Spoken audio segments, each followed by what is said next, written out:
Check, check, check.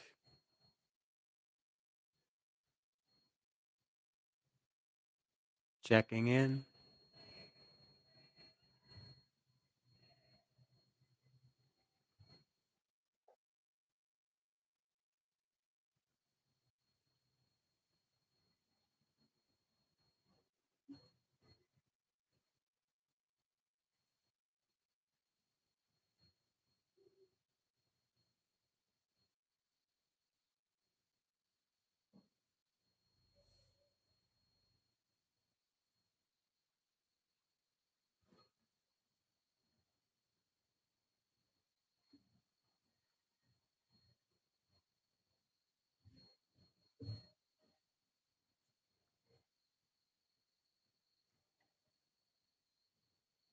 Anybody here? Is my worst nightmare coming true?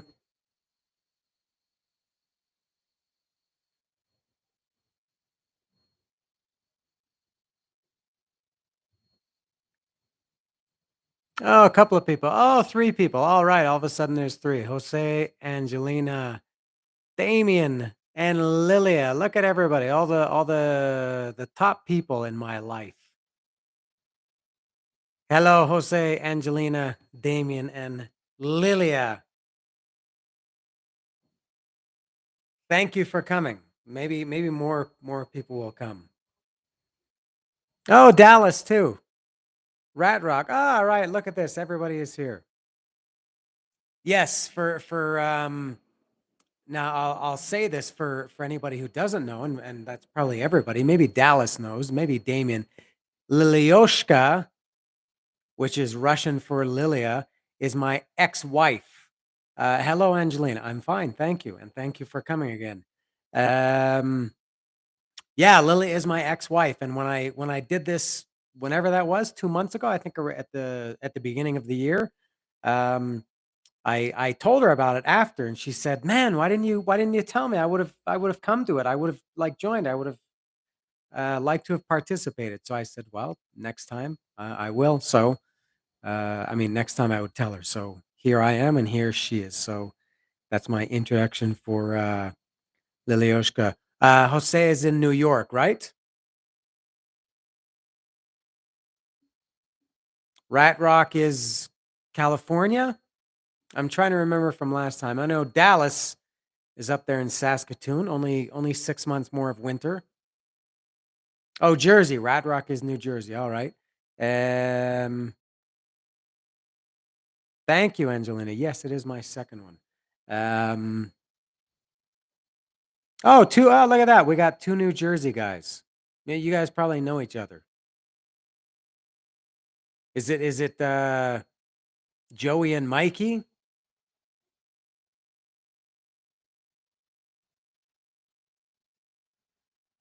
Johnny?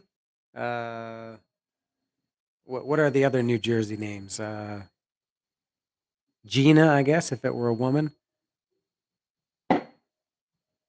And let me see if I can change the microphone. See if you can hear the mechanics' music across the street.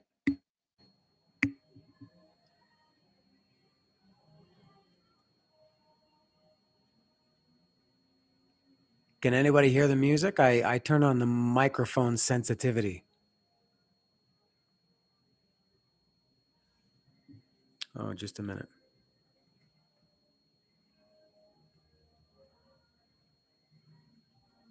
No, Lily says no, can't hear. Jose can hear it. Maybe with I can hear it in my earbuds. I sound louder and more sensitive like this if I have the mic sensitivity on, but also I can hear the music more. I'll turn the mic. You might hear there's a boxing club across the street from my house, and I think they're up there tonight. Sometimes you hear a bell, you hear a ding, and then some yelling. I don't know if it's you can hear it now. They were paying this afternoon from the mechanic. I heard Nothing Else Matters, Enter Sandman, Even Flow. Um, I've heard Guns N' Roses before, Scorpions. I guess if you're going to hear anything, it's better to hear something you like rather than crap. All right, let me turn the mic sensitivity down. All right, there. That's, I think, better. Yeah, better than bachata. You could say that about a lot of things, except, I don't know, norteño or I don't know, some kind of electronic music. Could be tinnitus. No tinnitus here, at least not yet. I think my hearing is very good, very good.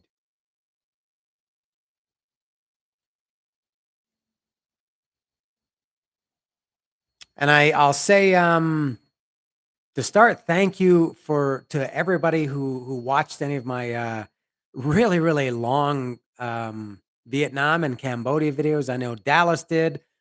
Jose did, and I guess Jose was paid attention in great detail. He commented on a lot of stuff, so I appreciate that he didn't just scroll through the red bar. Rat Rock is 4 episodes behind. Well, that's good. Honestly, I really am.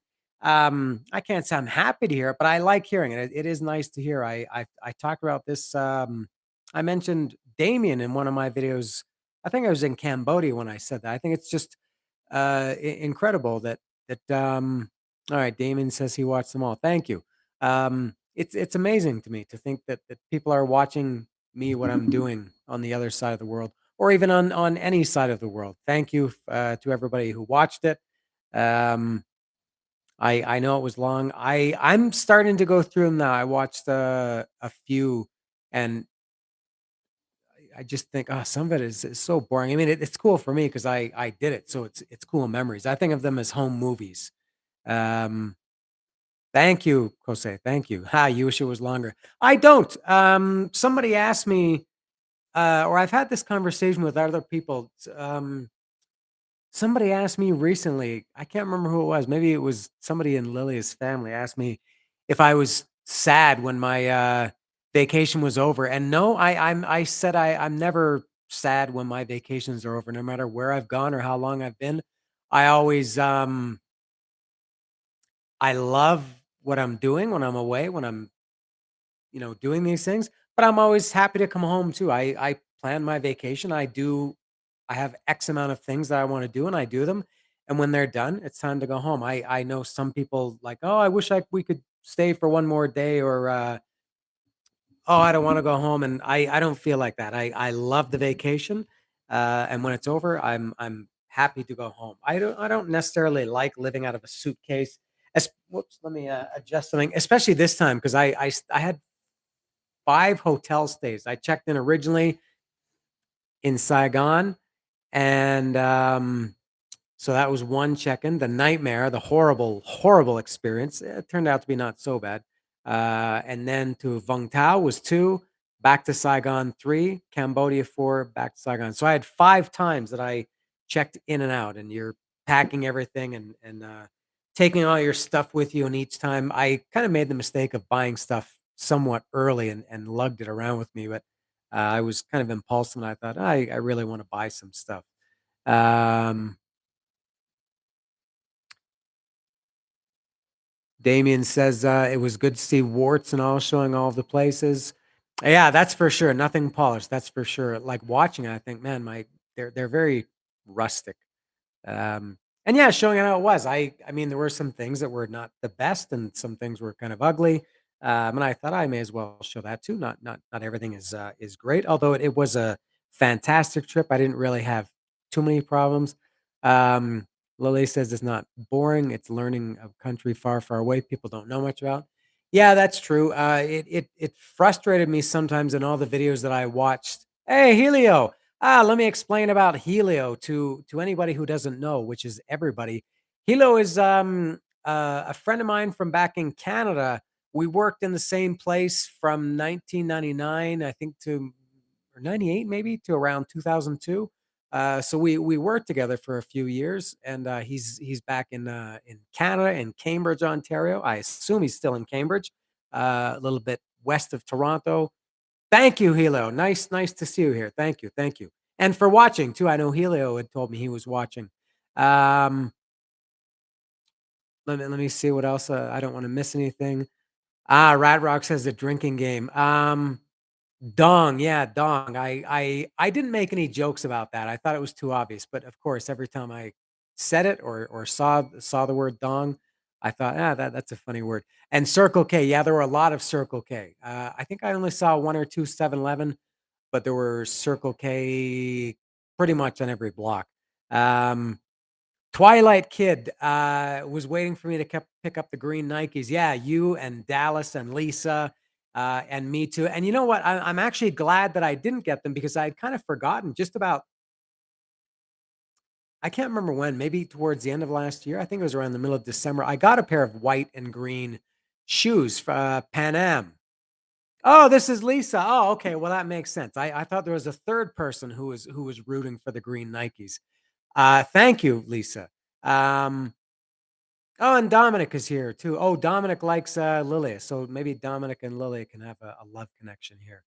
Um, yeah, I'd kind of forgotten that in December I got a pair of green and red running shoes. Dallas knows these Pan Am. When Dallas was here in November, we talked about and we went to a couple of Pan Am stores. Oh, it says my connection is unstable. What the hell is going on? Am I back here? I got a message from YouTube saying my connection was unstable. There's the bell if anybody could hear it, the boxing bell.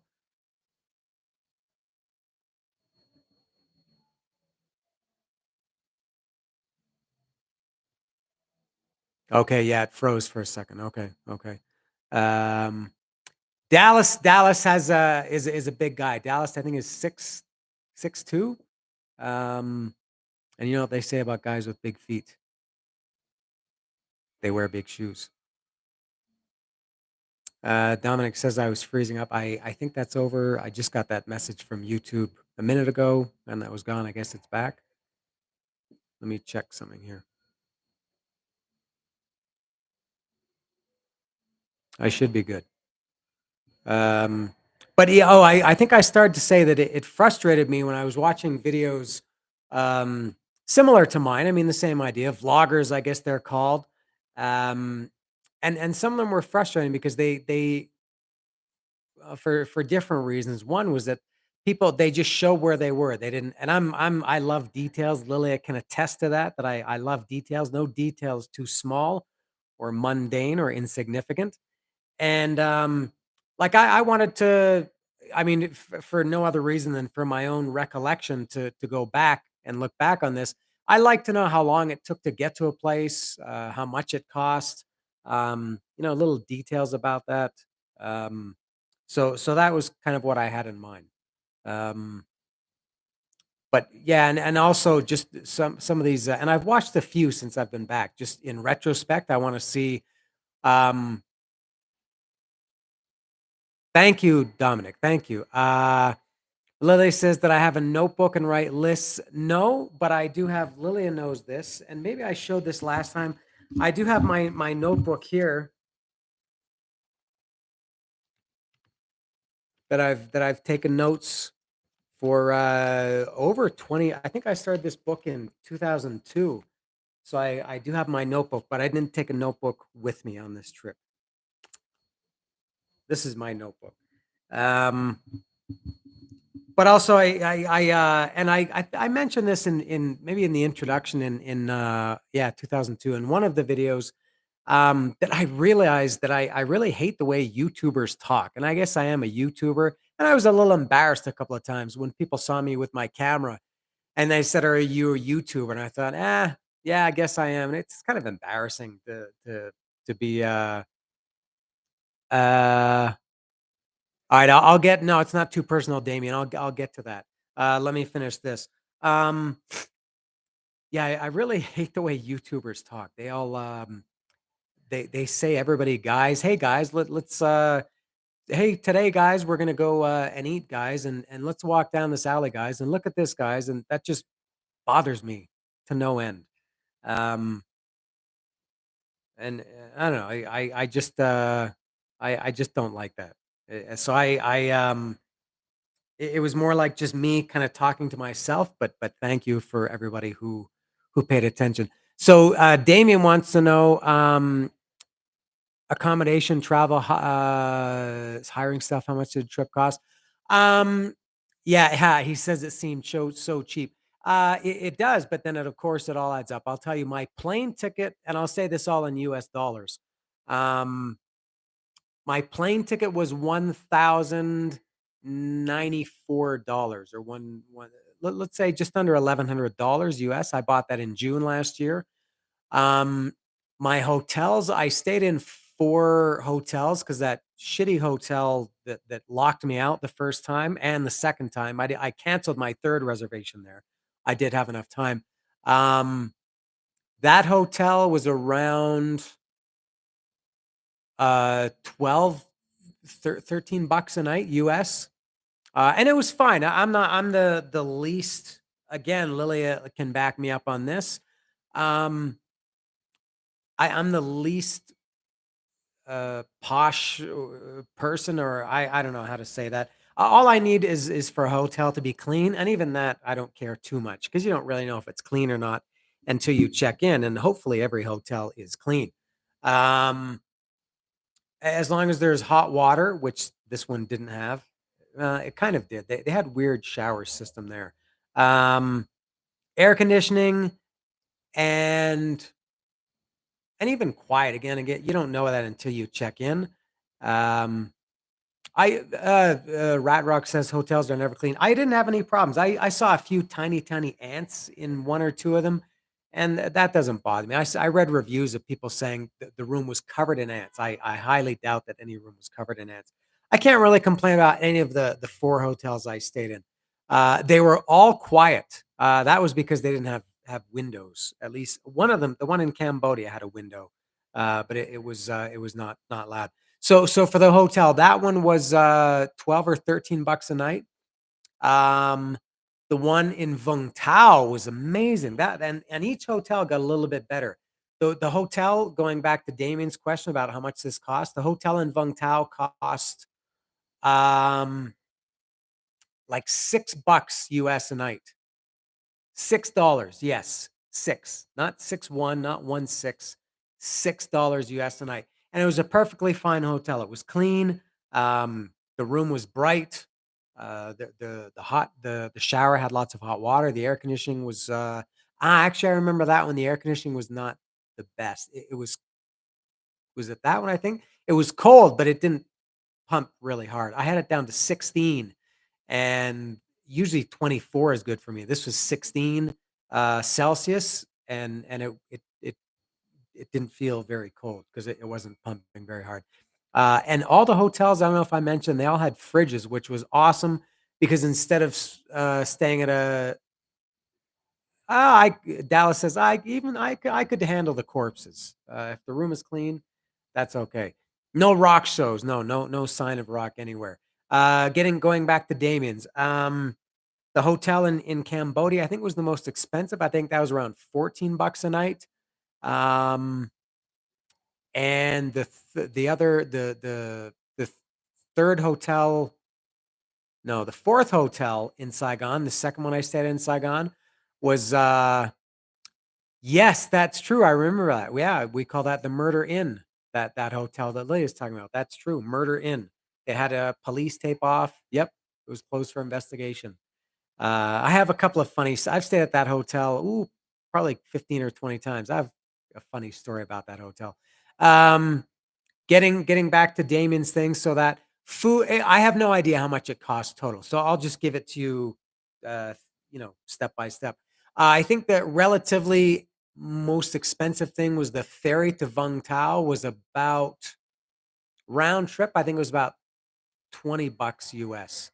Um, no, no, the bus to Cambodia was like 21 bucks each way. That was relatively expensive. The ferry to Vung Tau, I think was 20 bucks round trip or maybe more than that. I can't remember. Um,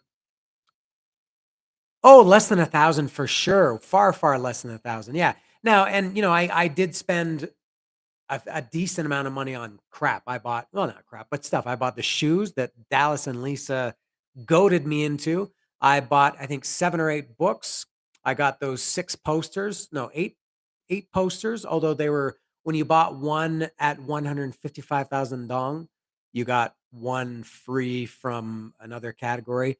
Um, I bought for myself, I think I bought 4 T-shirts. I bought a lot of stuff. Again, Lily can attest. I bought, a lot of stuff for Lily and her people. Um, but, obviously you don't have to buy the stuff, but just for hotels, food, transportation, necessities, I don't know, maybe I spent total $300, maybe even less, I don't know. Do the math, I guess. Hotel was, let's say, an average of $10 a night US, so that's no, that's 140 right there for hotels, 150. Um, Food, I generally ate twice a day. There were 2 days I only ate once a day. I just wasn't that hungry, and then I would snack during the day. I think the most expensive food I had, if anybody remembers, I went to a burger place in Cambodia. I think that was the most expensive meal I had. I think that was about $8 US. Um, Most things I ate, full meals, were between 2 and $5 US. Yeah, and Jose says the things I bought in Tokyo. Yeah, I bought a 3-pack of Tokyo curry Pringles. Um, Banana Kit Kats, a bag or a box of banana Kit Kats, uh, chips and cookie budget. I think I ate 3 tubes of Oreos.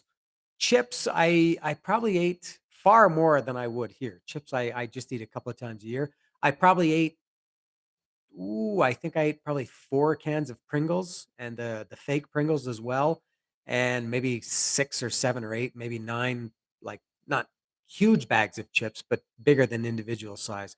I drank a lot. I not alcohol, I just drank a lot. It's fucking hot there, and I walked an average of, I don't think anybody knows this. I walked a total of 203 kilometers. Tattoo is good. See if I can show. Probably a bad light. It's pretty much healed. I still have some red skin marks, but it's pretty much healed.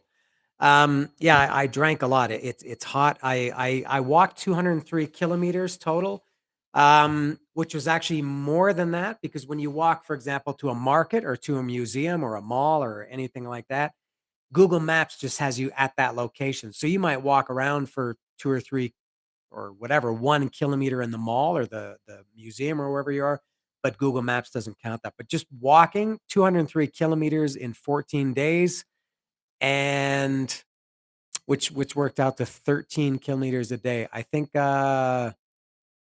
my longest day was 28 kilometers walking in one day.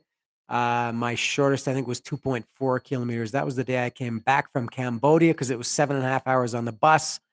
So that was almost my whole day there. Uh, so yeah, so I drank a lot because I was always hot and very thirsty. That's why I spent so much time in Circle K. I don't think I showed half of my Circle K visits. I spent a lot of time in Circle K, and drank a lot of Pocari Sweat. Um, let me go back. Dominic says you showed your sensitive side comment on guys from the killing fields. Yeah, that was very, very um emotional when I saw that guy, the first guy of the 3, the guy that I showed in the video. Um, Very, very emotional to talk to that guy, to think about what, and that was after I had seen everything in that death camp or prison or concentration camp, whatever you want to call it. Maybe if I had seen him at the beginning of the day, I wouldn't have had that reaction, or if I had seen him elsewhere, outside the museum. But I guess it was a combination of seeing him after I had walked around that museum for, and it's not just a museum; it's the actual site for 2 hours. So that was really. Let me show a second. Can I reach it? I think I showed these in the video anyway. This is the books I bought. This was the the the guy that I talked to, and another guy. I bought all their books, and this guy, and they were all there too. I think I didn't show this book, but I bought this at that art book store, the store with all the posters and the cool stuff. I bought this book too. Hey, Blue Flyer is here from, I think, California. Welcome. San Diego? I'm not sure. I can't remember. And this this book as well. I bought. I have a lot of books to read. Let me put those. I'll put those down here. So yeah, that was pretty cool. Yeah, San Diego. All right, thank you. Um, yeah, and so that was amazing seeing that guy. That was Yeah, it was very emotional to talk to that guy, and I can't believe he's still there. Yeah, like, you would think that would be the last place that you would wanna be or that you would ever wanna go again, let alone, spending time there and, talking to people about it. I guess, he's a strong guy, and I guess he's younger than is he I guess he's about my age. I think he said he was 9 when that happened, and that was in the l that prison was there from 1975 to 1979. I guess he's around my age within a year or 2. Uh, what else? Did I miss something? Oh, everybody's talking about Japan.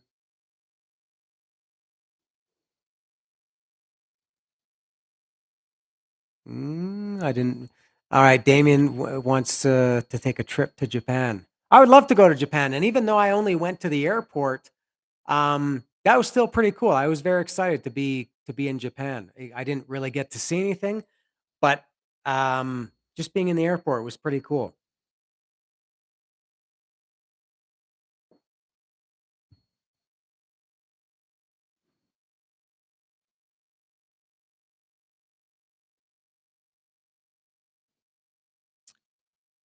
The people are amazing. From what I saw, the Japanese people kind of bug me. They're very very strict. They're very um I shouldn't say that. I shouldn't base my opinion of 130 million people on the 3 or 4 flight attendants on the plane. I don't think I mentioned this in the video. I looking out the window of the plane was my entertainment for 14 hours. And also tracking the flight on the screen. Um and at one point it was dark. I mentioned in the video how it's amazing how that those tinted windows really simulate night. And it was I guess you can control them. If you have a window seat, you can make them open like bright or dark. I don't know what that button did. I still haven't figured that out. That's gonna haunt me until the day I die. That's gonna be the greatest mystery of life. Forget about Stonehenge or anything else. I wanna know what that little spring-loaded button did. Or it wasn't a button, I guess, but whatever. Um, so you can control the windows to a certain point. I guess at some point they kind of locked the controls of them because at some point they were dark and I couldn't, lighten them. Um, yeah, the War Museum, I'll get to that, Helio. Um And so I wanted to look out the window. I guess the pilot or the flight attendants, probably the flight attendants. I guess the pilots have other things to do. They had all the windows dark. This was after the lunch was served. I guess they about halfway through the flight, they try to make it darkness so people can rest. And that was okay with me. But then I wanted to look out the window for a few seconds or take pictures or something. We flew over Western Canada. We flew over Alberta. From Houston, we went across like the Western United States and then across Alberta, northern British Columbia, I think Yukon, the western side of Alaska, almost kind of on the edge of Russia and then down. And I wanted to look out the window, and so I put the darkness, turned the dark window off, and was looking out the window for maybe a minute. And the flight attendant came and told me that I shouldn't be looking out the window, or I shouldn't have the window darkness turned off because people are trying to sleep. And I thought, man, I paid over $1,000 for this ticket, and I got a window seat. Let me, hey, I want to look out the window. Give me a break.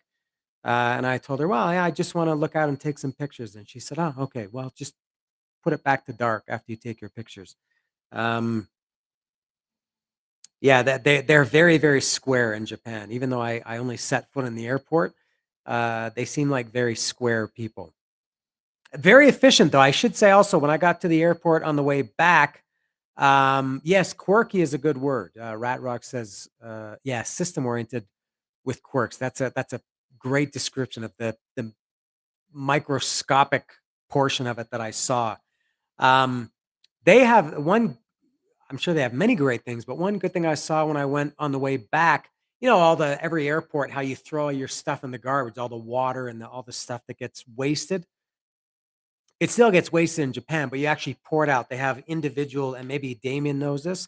They have individual things where you actually pour the water out. So I don't know if the water gets recycled or the liquids, and then the plastic gets recycled. But I thought that was pretty cool. Helio is saying about the War Museum. Yeah, I think the War Museum was the first thing on my list of things that when I booked this trip in June last year. Um, the War Museum was the top thing I wanted to do, and it was really cool. I spent maybe 2.5 hours there. Very, very cool. Not sad like the Cambodia Museum. I mean, some parts of it were pretty, you know, as you can imagine, but it wasn't sad because it was built as a museum as opposed to one in Cambodia, which is the actual prison. But yeah, that War Museum was excellent. I loved it. I did that on my second full day there. Um All right, Lily says it's not unreasonable. No, it's not. Yeah, I hate it when I want sleep and people have windows open. Well, then you should get a window seat because when you have the window seat, you can do whatever the fuck you want. That's the advantage of having the window seat. And I am, and again, I'll defer to Lily. I am a very courteous person, but it's not like I'm opening the window just to say fuck you to everybody. I have the window seat, and I don't care if you're trying to sleep or not. I wanted to look out the window. Yeah. Queen Lilioshka. I call her the princess. La princesa or reina. Cambodian El Chopo. No, no, I did see, I didn't take a video of it, but I did find I Dallas and Damien, I think, are the only ones that follow me on Instagram. And I did see a shop. It was called Saigon Jane or Jane Saigon. No, no bootlegs, no nothing.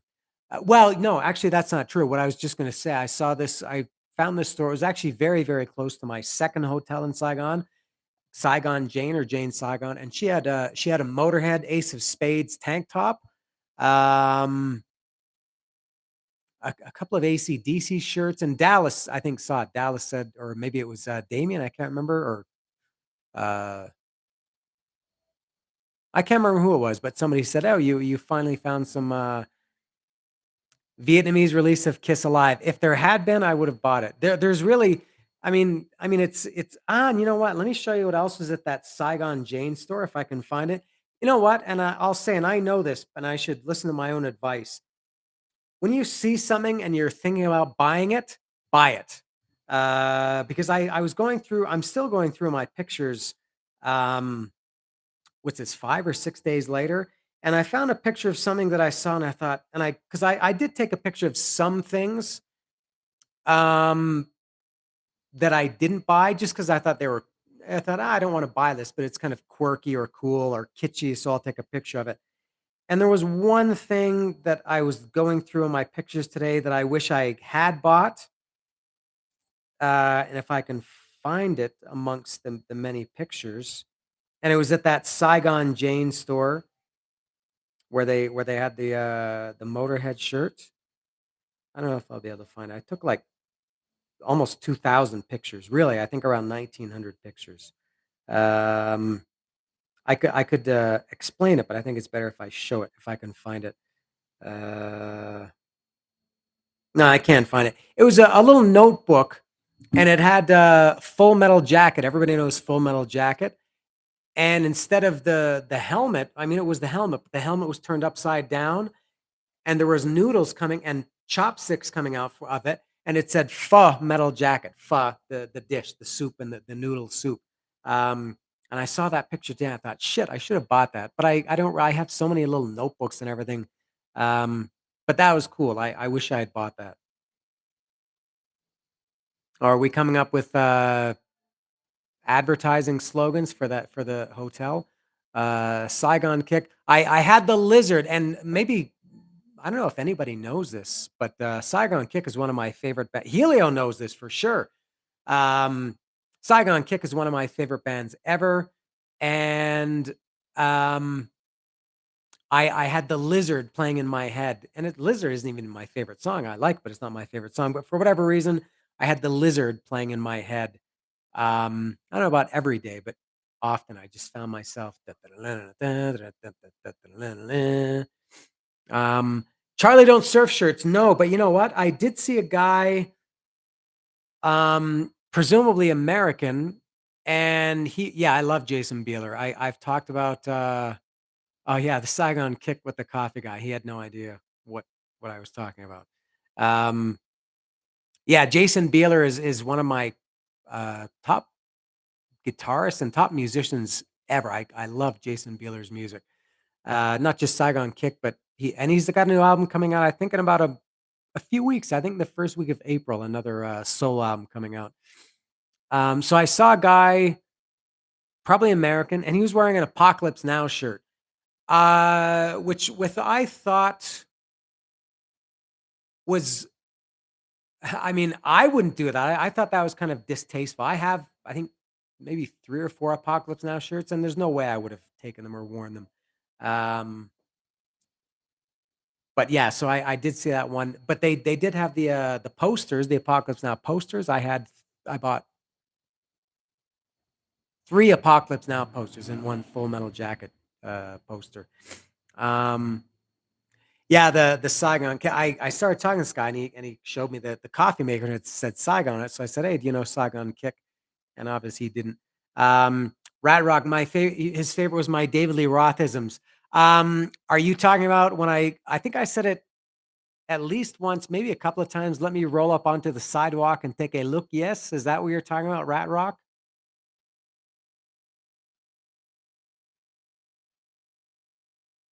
Yeah, yeah. I said that. I think I said it twice. Maybe once in a supermarket and once I can't remember, but I think I said it twice. Yeah, I made a lot of references, mostly Sopranos, Seinfeld. Yep, Yankee Rose. That's right. Yeah.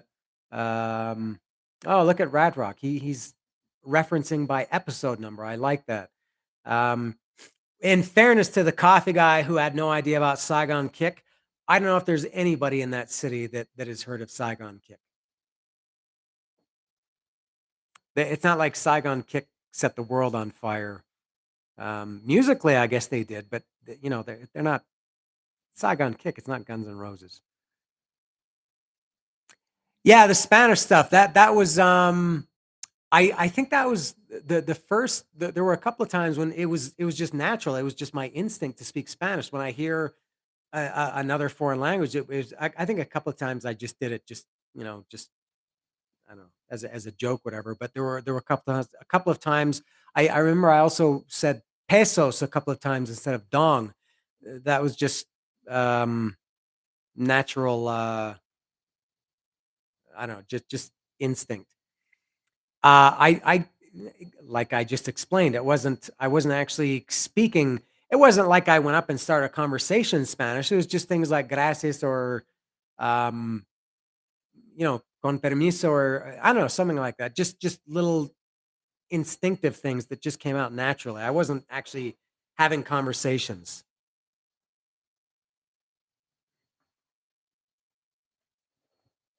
And also it made me realize how great my Spanish is because I knew I think a few words in Vietnamese, that's it, and didn't understand anything. And like I was thinking, man, I wish I could find somebody who speaks Spanish so I could communicate. Yeah, which was, kind of a breakthrough for me because I don't feel comfortable speaking Spanish, um, and I felt less comfortable well, not even speaking, but being spoken to and being surrounded by by Vietnamese, not Vietnamese people, Vietnamese language. Yeah, well, at least in Tijuana, everybody's gonna speak English there. Lost in Translation, that was Bill Murray and Scarlett Johansson, right?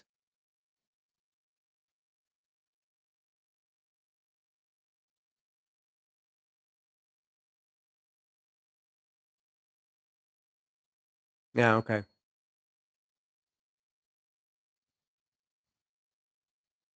I don't think I saw that. I made a joke about translation when I got the tattoo. I posted a picture on Instagram and I said, I don't know, something like that, that I wanted stupid, language problems. Google Translate doesn't work. I asked for my mother's name and they tattooed my ex-wife's name.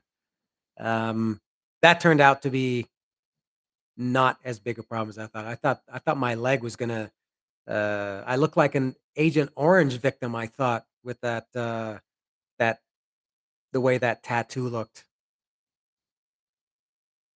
I shouldn't say that. That's a what a horrible thing to say. But no, the tattoo didn't look good. I'm happy that it wasn't an infection.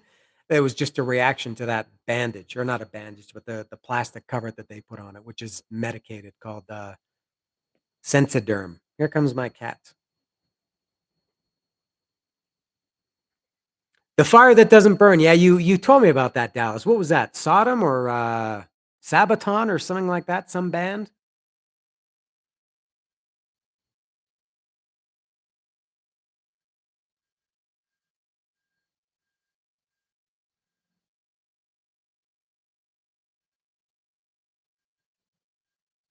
Sodom. Yeah, that's what I thought. Um, I was just gonna say something. What was it? Uh, can't remember. Yeah, I do have a tattoo of my ex-wife. Fortunately, it's not a portrait. Get out of here, Saigon Metal Hood. There's no way there's a movie called Saigon Metal Hood.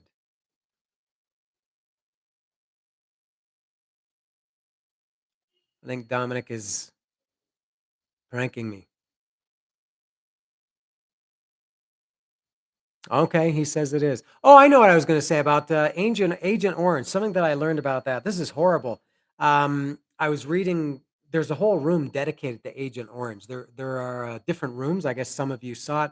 There's a Agent Orange room, a war crimes room, media, how it was covered in the media, and one of the things I read about Agent Orange, and I think I told Dallas this, was they dropped, I think it was 3.85 kilos of Agent Orange were dropped during the war.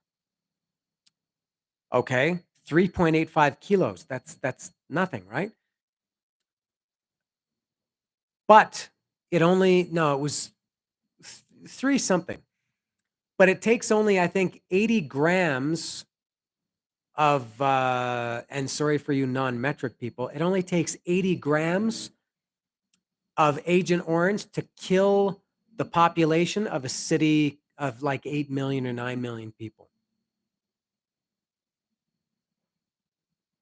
I do know about Agent Orange, the punk band. I didn't know that Sodom had an album called. Oh, Nash is here. Hey, oh, I'm very very happy to see Nash. Hey, I bought something for you, Nash. Nice to see you. I did buy something for you. I have it right over here. I'm looking at it right now. I won't show you, um, but I do have something for you next time. Next time I see you. Which I thought was going to be this weekend. I thought, I don't know how much I should say, that we were going to Eric's house, but Eric told me, and I was going to ask you for a ride, but Eric told me that you couldn't make it. So, but yeah, well, next time we're together, I will give you your very cool, I think, cool gift from Vietnam. So yeah, Agent Orange was just 80 or 85 grams of Agent Orange could kill a population of 8 million people. So that's something about Agent Orange. I also found out there's also Agent Pink and some other. It's like Reservoir Dogs. They're different agents of different colors. Orange is the most famous one, infamous one. Yeah, it is insane. I thought they were just dropping, you know, thousands of liters or of kilos of it all over, but they only dropped less than 4 kilos of it total. No, it's no Pocari Sweat is not the gift. Does anybody know what Pocari Sweat is? I think I don't know if I probably explained it at some point in the video because I drank a lot of it and I took a video of it, me drinking it at least once. I'd heard of it before. I think I'd seen memes about it, and it's a terrible name for a product. It's really just like electrolytes, I guess. It's like a lemon lime flavor, but it's not gas. It's kind of like Gatorade. Very good. Terrible name, but very good drink.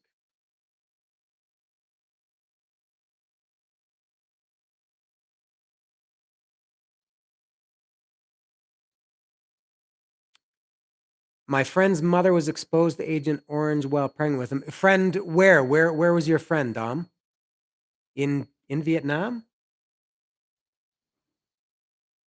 Oh, and I'm reading now what he said about Saigon metalhood. 3 generations of Vietnamese metalheads struggle against an indifferent culture to make their passion known. Oh my God, I gotta watch that movie. Let me let me write a note. Saigon Saigon metalhood. Let me write a note here.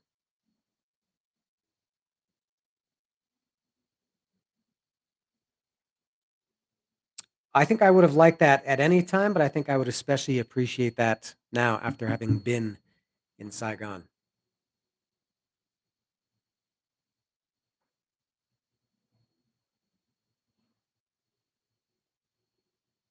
And is your friend who your friend whose mother was exposed to Agent Orange, does he have any problems? Did he have any birth defects or any kind of problems?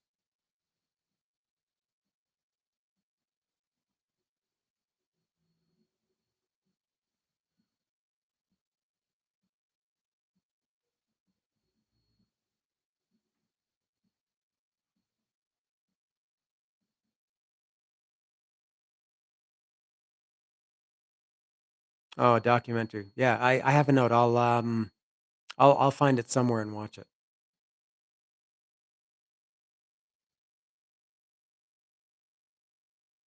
Girlfriend's father served in Vietnam. I guess well, I guess we're still at a point where I'll get to Dallas in a second, where there are still a lot of Vietnam vets. It only ended in 1975, so a lot of the people that fought there are still alive. So that's I guess not surprising.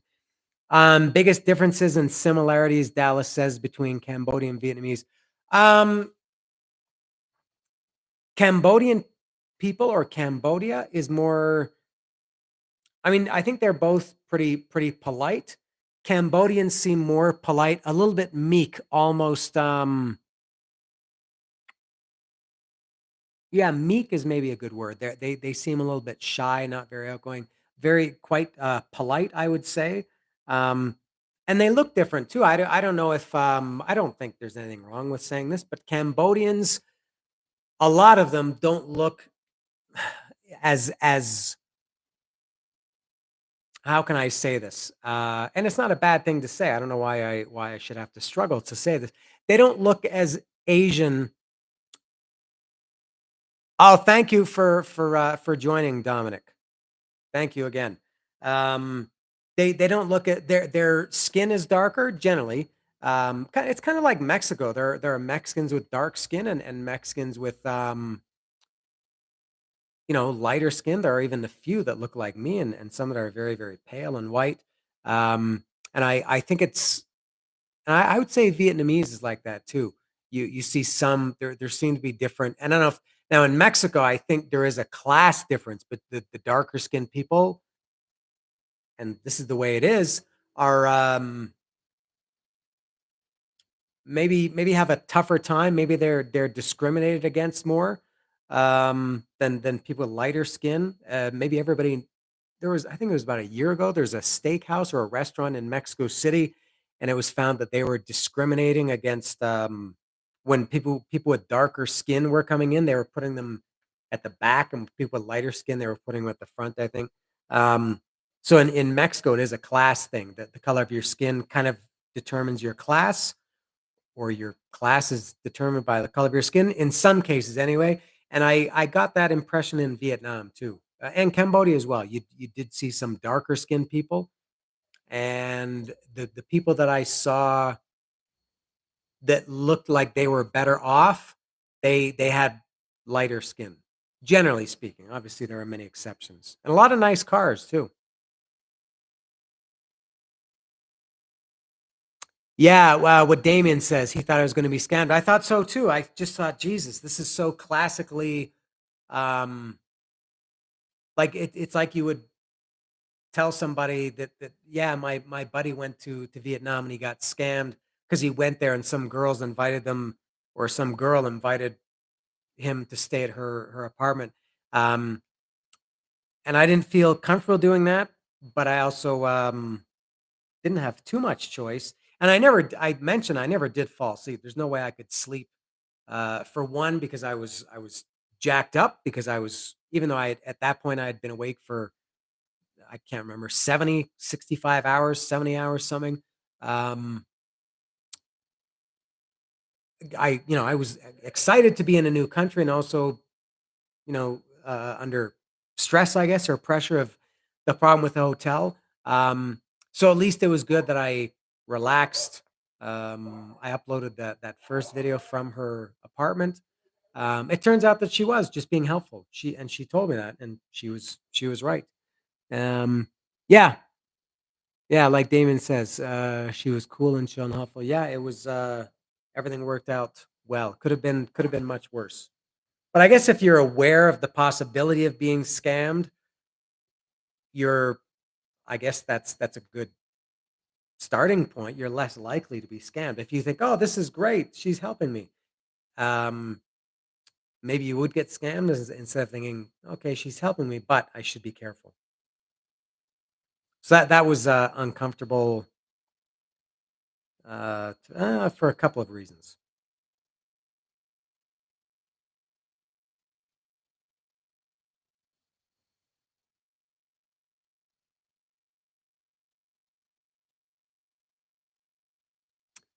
Yeah, and I guess by her situation too, maybe I guess she had the home field advantage.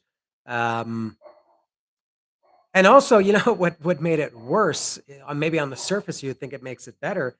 It made it worse that she was hot because if she's not attractive, you think, oh well, she's just being nice and sorry, but this is the way it goes. But when she's hot, you think, oh, she's definitely trying. She has something else in mind. Um, Oh, Lisa says, when I went through I don't know if I explained that well. When I went through the tunnels, when you went through the tunnels, it was interesting and claustrophobic. When I did that, when I saw videos of the Coochie tunnels before I went, and I saw some people doing it, and I thought, "There's no way I could do that."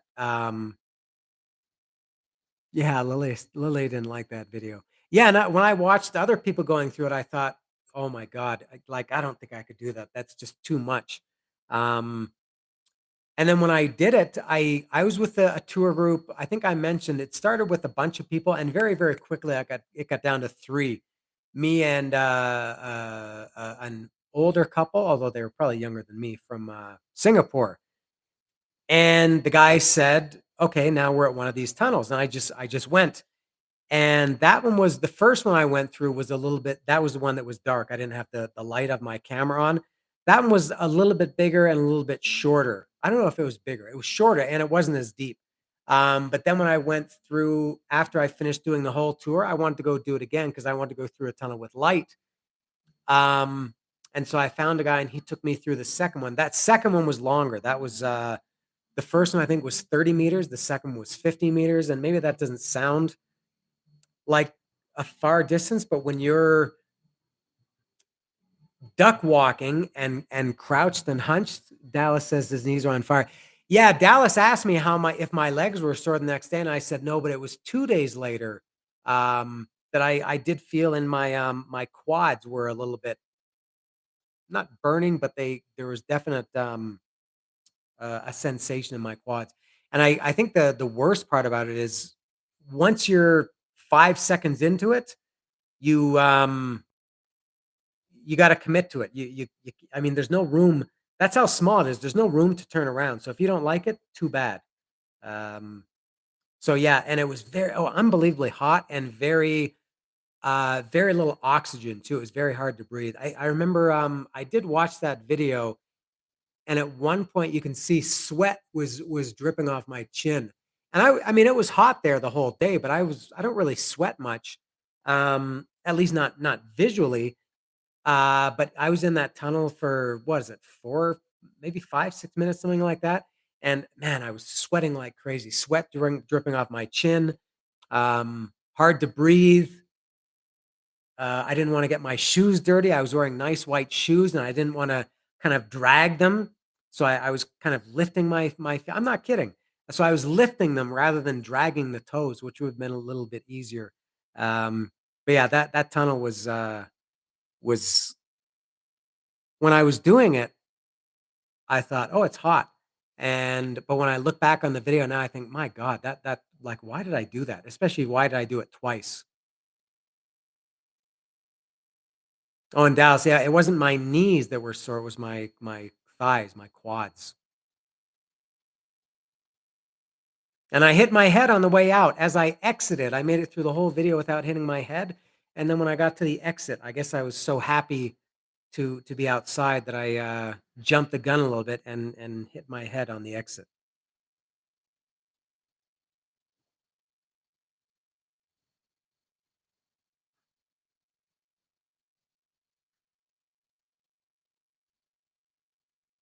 Yeah, the tunnels, not just the actual literal tunnels, but the tunnels meaning the site, which is essentially a museum. It is, um a battlefield.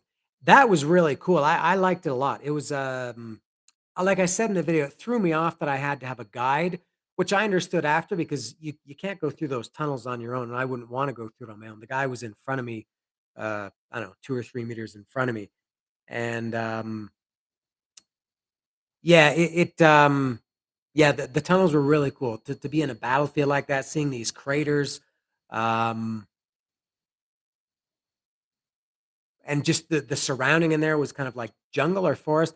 Very cool, those tunnels. It was a little bit short though. That was maybe, and I think I mentioned, now since I came back, I looked into that a little bit, and this is another reason why I don't like doing those guides. I found, a couple of pictures of things that were at those Coochie tunnels that I never saw, that the guide never showed us. So, and also I mentioned, I think in the video, they were making the sandals out of tires. And I would have liked to have watched that for a couple minutes, but we had to go. So I felt a little bit rushed. I maybe didn't enjoy it as much as I could have. But generally speaking, and it was a long drive. It was 2 or a little bit, maybe 2.5 hours to get there. An hour longer on the way there because the motorbike broke down. Um, but it's a kind of a long day for only, I think I was at the site less than 2 hours. Um, but I liked it a lot. It was excellent. Uh, yeah, Lily saw me hit my head. When I first moved to Mexico, I used to hit my head on everything because everything is in Mexico is very low. Helio wouldn't have gone in the tunnels. Honestly, like I'm 5'11" and I weigh, I don't know how much I weigh, 150 pounds, something like that. I felt like I was pretty much at the maximum size for going in. If anybody was, any taller than me or heavier than me, I don't know how they could do that. All right, Nash, he's gotta go. Okay, yeah, we'll do something soon. Okay, I'm looking forward to seeing you. Thank you, Nash. Um Jose says, "I enjoy when you were playing badminton with the kids." I like that too. That was pretty fun. Although I watched the video of that a couple days ago, and I played. I was horrible. I mean, I haven't played badminton for 35 or 40 years. Um, and it was frustrating for me because all those kids were hitting them like this. They were hitting the birdie, the shuttlecock was kinda like this, and they were hitting them like this instead of hitting them up. They were hitting them straight, which frustrated me. And who am I to be a badminton coach? But that was a lot of fun too. That was something that, I guess people talk about doing local things, and, that was cool that those kids, said hello to me and said I could play badminton with them. I think I would have liked it, more if there had been a net. It's kind of hard playing it when there's just empty. Radrock says you'll never make the Canadian nationals. I would say I never had the makings of a varsity athlete. There's another Sopranos reference. I don't know if anybody will get that, but when it comes to badminton, I just don't have the makings of a varsity athlete. Does anybody know what I'm talking about? Any Sopranos fans out there?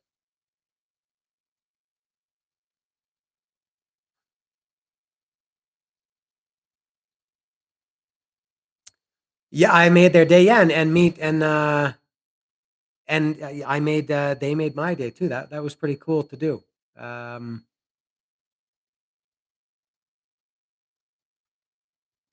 Yeah, you know what? I maybe don't stand out as much as you would think. There were a lot.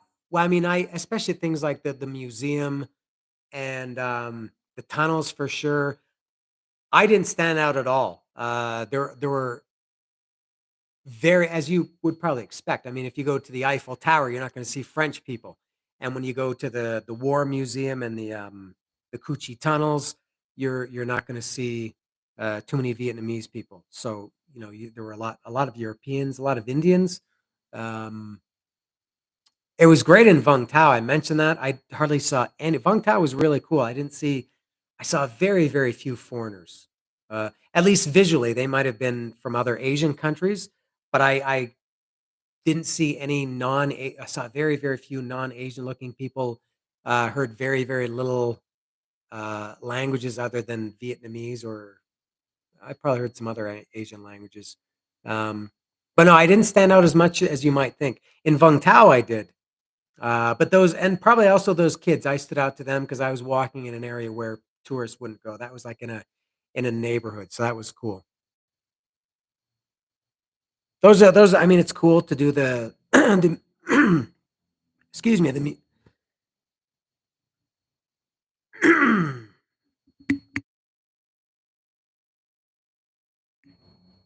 it was cool doing those things, but yeah, doing the badminton things like that. Um, I'm not saying playing badminton was better than the museum, but that it's things like that are pretty cool to experience. And now you noticed I was just coughing there again. Lily knows I have. I need some Pocari sweat. I would love to have Pocari sweat again. I came back with a cold. Now it's not COVID. Before any of you smart Alex tell me that I have COVID. Um, on the flight back from Saigon to Tokyo, I think within an hour, I noticed my throat got a little bit sore. I had like a tickle, like a little itch in my throat, which is strange because usually you get that overnight. And by the next day, I had a full like congestion, stuffy nose, what else? Runny nose, runny and stuffy. Um, and I know it's not COVID because this is the third time I've traveled since May last year. I went to Arizona in May, and I went to Merida here in Mexico in October, and I went to this one. And each time I had a cold the day after I got back, and I'm sure it's because of the air conditioning. I don't have air conditioning in my house. I don't use air conditioning. I haven't used air conditioning in my car for 15 years, 12 years. Um, so sleeping in air conditioning for 14 or 15 nights, um, I'm sure that's why I got this cold. Um, yeah, and yeah, everyone gets sick after a flight. And just yeah, being on a plane, although they say I read that they had a cool explanation of it, that there's constantly air coming inside the plane, fresh air. So the air is constantly um, it's fresh air, but yeah, who knows? I guess it's just traveler sickness.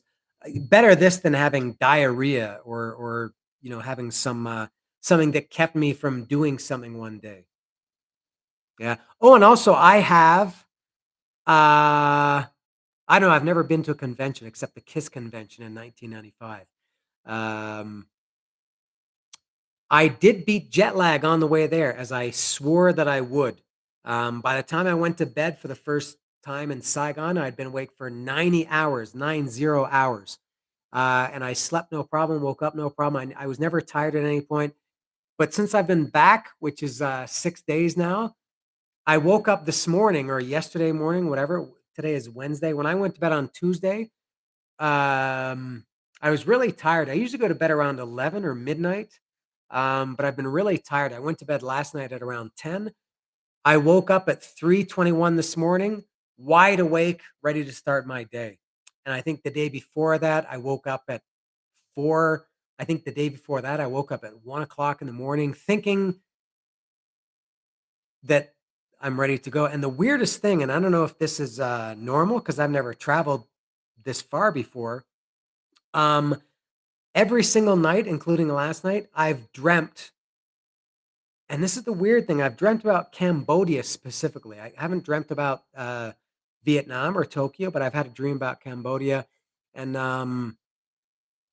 it's not like, oh, it's so good I'm dreaming about it. Not like in that way, just but I have some dream about Cambodia. Um, and the weirdest thing, two weird things, that very first, and maybe you people who have traveled a lot more than I have experienced this. That first morning that I woke up in Saigon, my alarm, I don't know if it was when my alarm went off or I woke up at some point during the night.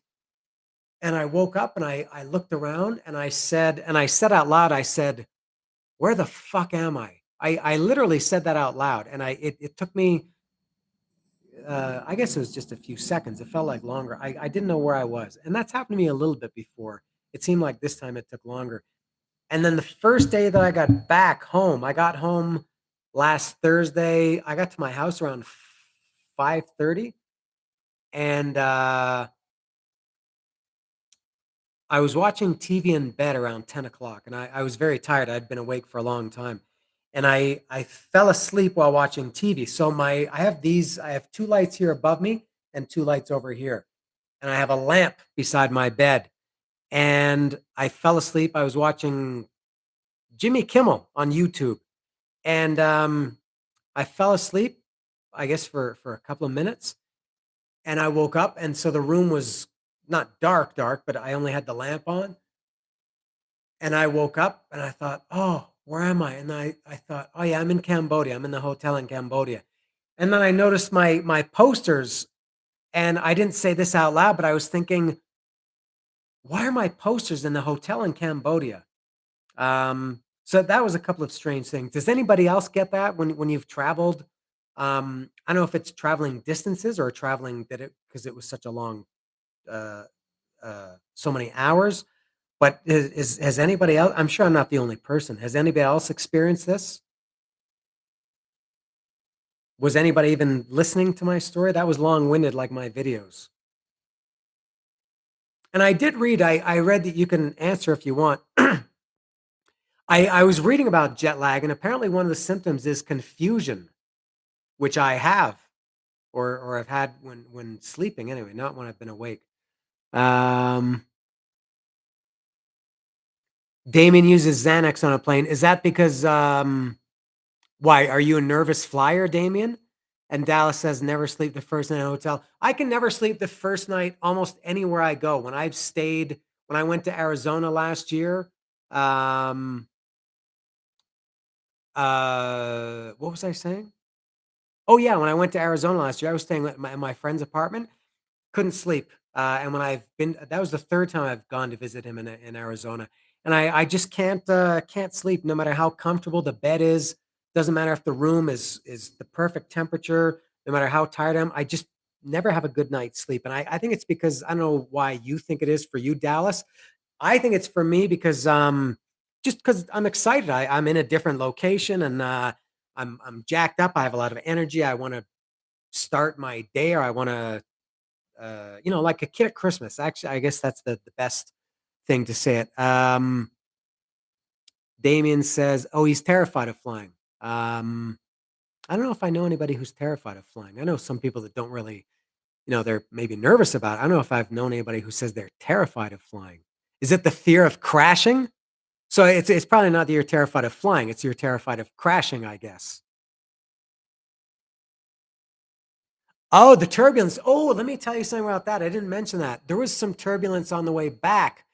This was about an hour, maybe 2 hours before Mexico City. We had crossed the border. We were flying in Mexican airspace. Um, and there was some turbulence and it got a little bit worse. Sorry to maybe you want to mute me, Damien. And there was one jolt of turbulence that made somebody on the plane I don't know about if scream is the right word, but it was like, ah, like somebody verbally expressed fear because there was one. I mean, the plane really shook. Now I don't mind flying. It's boring, but it doesn't bother me. But when we were having this bad turbulence, the thing that kind of bugs me is when you see the wing flopping up and down like this, because you swear the fucking thing is just gonna break off, like it's just held on, and it extends out so far, and you see the wing, the further it goes, the more you see the wobble. Um, that makes me a little bit palm sweat. Um, Oh, Hilo asked, "Did I dream about not be able to get back into Vietnam, forgetting about it?" No, that would be a nightmare, and I actually did read that. I don't know if I mentioned that, but I read a Google review. I meant to mention this to Dallas.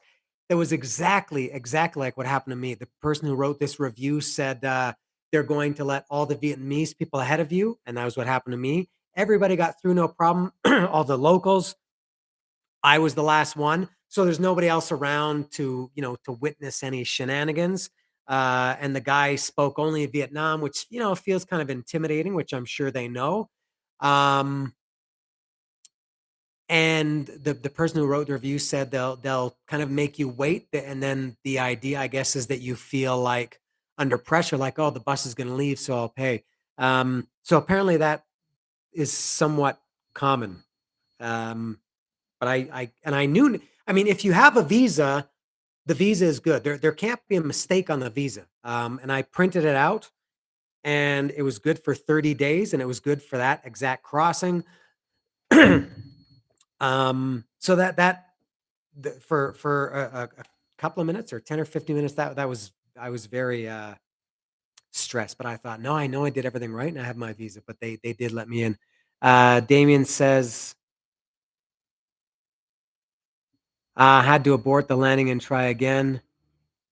Oh, people were throwing up. I never had that. I did once have a landing, an aborted landing. He was coming down and then went back up again. I'm not sure why, but that was a long, long time ago. Can't remember why. Lily, I had that. Yeah, maybe it was the changing locations. Maybe that's what it was. Like I said, I was in Saigon for 3 nights, and then Vung Tau for 3 nights, and then Saigon for 2 more nights, and then Cambodia for 3 nights, and then Saigon for 2 more nights and then back on the plane. So maybe that's what it was. Maybe it wasn't just the distance or the time. Maybe it was because I was in different hotels and moving around.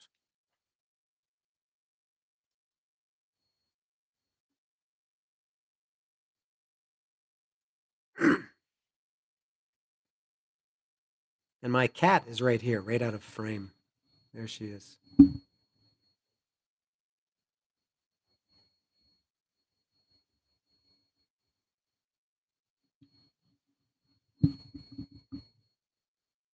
I don't know if anybody's here, not listening, just nothing to say. I know this is some people's worst nightmares to be just come and save me, rescue me. I try to stay away from drugs of any kind. I don't like any kind of artificial stimulation or help or suppressant. I always think that I'll never recover from it, or that I'll get hooked on it. But yeah, I can't imagine that I would want to take a Xanax. Lisa is asking, where's my next big trip going to be? I don't know, not Vietnam, and I don't mean that in a way that because it wasn't good, but just I think if I'm gonna fly if I'm gonna spend that much money and fly to the other side of the world, I wouldn't go to the same place. I would go if I were gonna go to that part of the world, I would go to Thailand or, Indonesia, Philippines, I don't know, Malaysia, something like that. I am interested in Asia. I think I generally like Asia. Um, there are parts of Africa I would love to go to. I don't know. I haven't really thought about it, but I would maybe go to Vietnam again, but to a different. I would go to Hanoi and go in the north, but I can't imagine I'll ever be in Saigon again. And I don't even know when my next trip will be, let alone big trip. I mean, it took me 53 years to get my act together to have this one. All right, Damon says Japan. I would love to go to Japan as well. Um, yeah, Damien doesn't remember going to Cleveland. Yeah, I would like to avoid that kind of experience. Oh, and I know Dallas and Lisa are their next trip. I don't know if it's their next trip, but they are coming to Mexico this year, which I'm very excited about. November, I think, or early December.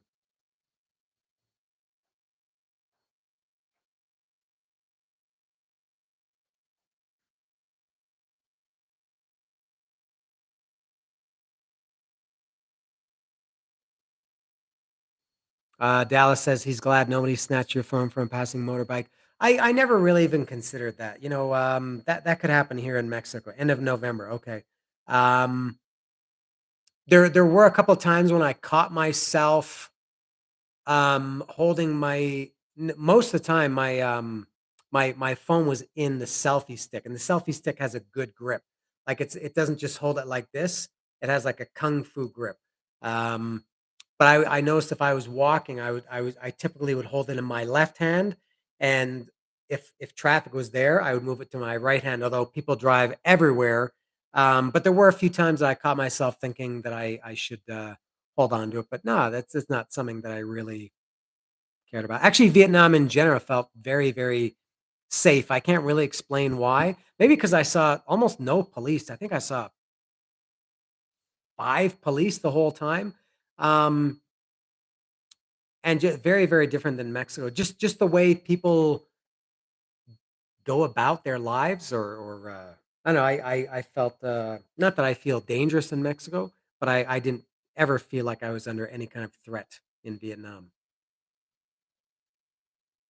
except from that girl who I thought might try to kill me. How's the nightlife over there?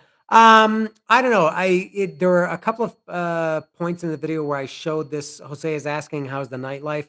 Um, Aside from what you saw in my videos, I have no idea. Even in my videos, I don't know. There's this place that I showed a couple times called the Bui Vien Walking Street, which is just a horrible place. It's kind of like Fremont Street in Las Vegas, or maybe like Quinta Avenida in Playa del Carmen. Both sides of the street, it's just loud, super loud, horrible electronic music. The people that work at the bars are standing outside and getting, putting their menus in your face and, telling you to come in.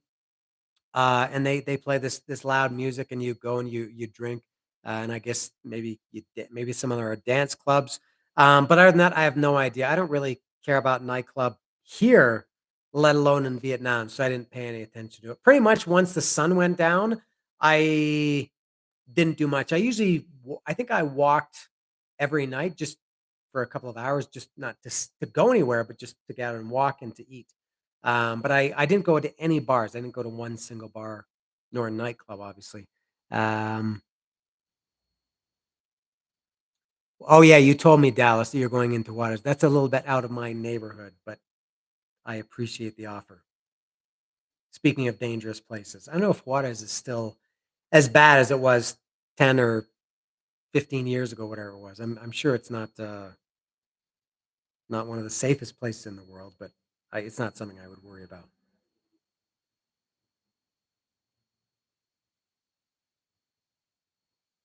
Anything else? Any questions, comments, concerns, wonders?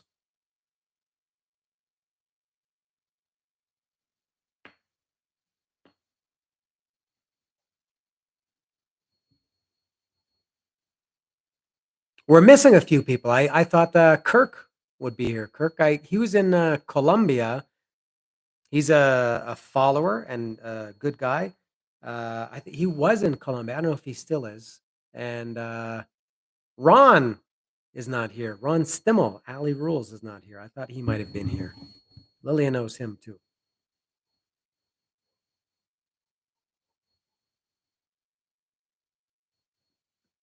Oh, and by the way, who's still here? There, it says there are 9 people here. Who's here? Dallas, Jose, Damien, Lilia, Lisa. That's 5. Is Helio still here? What's next for your videos invention in Mexico? I was supposed to go hiking, yeah, not yesterday, on Monday with Eric, but it was Eric's wife's birthday, so he told me on Sunday that he because there was a comida for her on Monday for her birthday, so that hike was canceled. So presumably I will go hiking again this Monday. Um, as for other than that, trips in Mexico, um, nothing planned, although sometimes I don't have anything planned and then I do something somewhat spontaneously or with short notice. Damien wants to go to Colombia. I mean, I would like to go anywhere. I could go anywhere and have a good time. Oh, concerts. I'll get to that. Um, but Colombia or South America in general is not a place that I desire to go because it's, I guess, obviously there are some differences, but it's basically like Mexico. I would now probably for Damien in Australia, that's obviously very very different than Australian culture. But for me, yeah, South America and Europe are not very appealing to me. Asia and Africa are very appealing. Any concerts? Yes, I expect to go to Pretty Boy Floyd next Friday. That's the 17th. Um, Hollywood Glam Legends, Pretty Boy Floyd. Um, now the Friday or the Saturday after that, March 25th, there were supposed to be 2 things. Paul Di'Anno, Iron Maiden singer, is playing in Mexico City, and The Obsessed. All right, Helio is still here. Cool.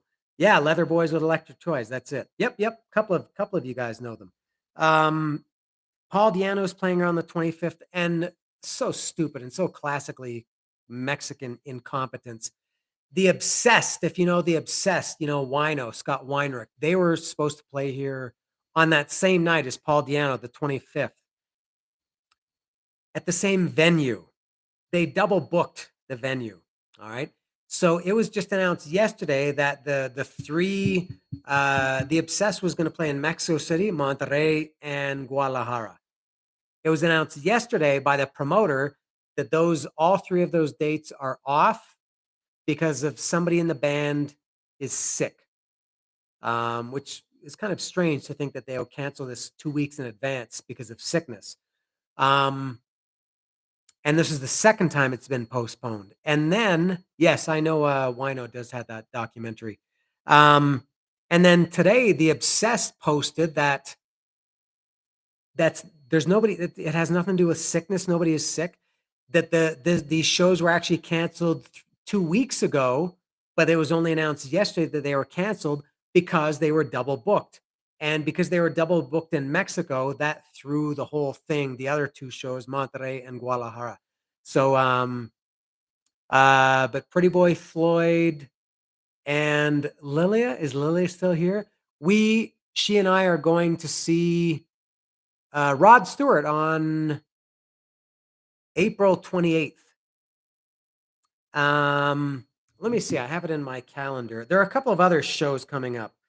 Um, Pretty Boy Floyd is the nearest one. Just a minute. Let me check. Yeah, The Obsessed was supposed to be March 25th, along with Paul Di'Anno. Saxon is April 26th. Rod Stewart is April 28th. Elder is April 29th. I would like to see all 3 of those, but 3 concerts in 4 days in Mexico City. I would have to I don't know, stay in hotels, I guess. I don't know. Rod Stewart is for sure because I have tickets.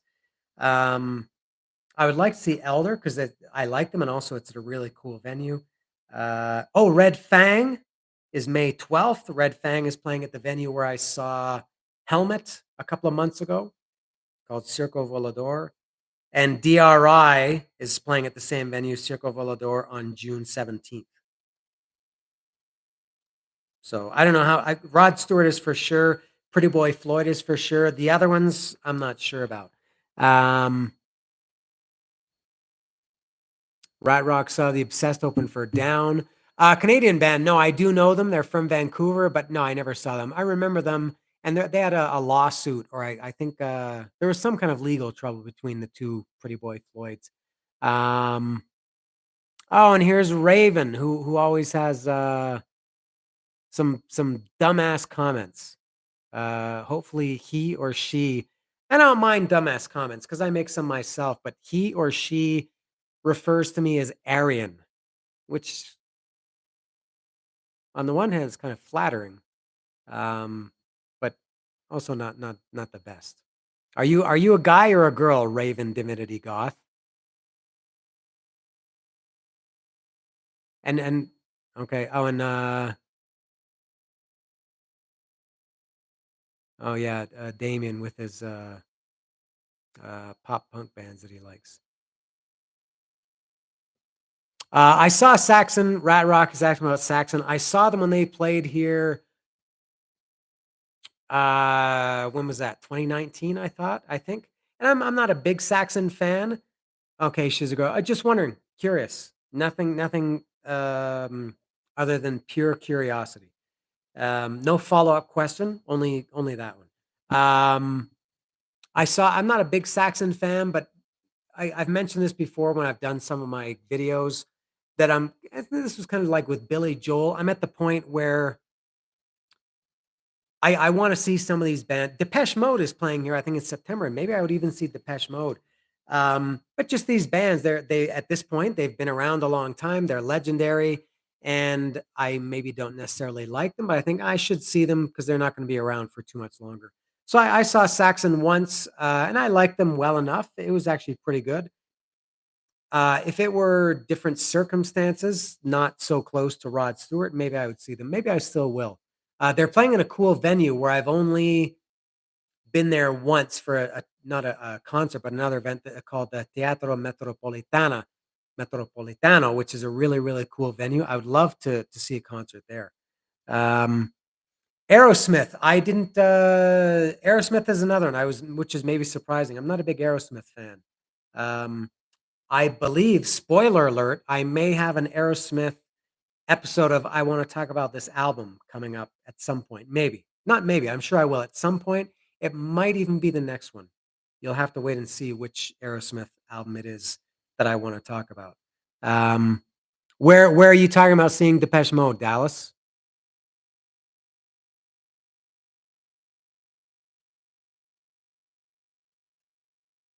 And Aerosmith, I've seen them. I think I've seen them 3 times. I saw them play with Metallica, Warrant, and the Black Crowes in 1990. I won't hate you, Raven, but just heap praise upon me, please. Tell me how good looking I am. Um, tell me, that you can't stop thinking about me. That's okay, but just don't call me Aryan. Um, Depeche Mode in Edmonton. Okay.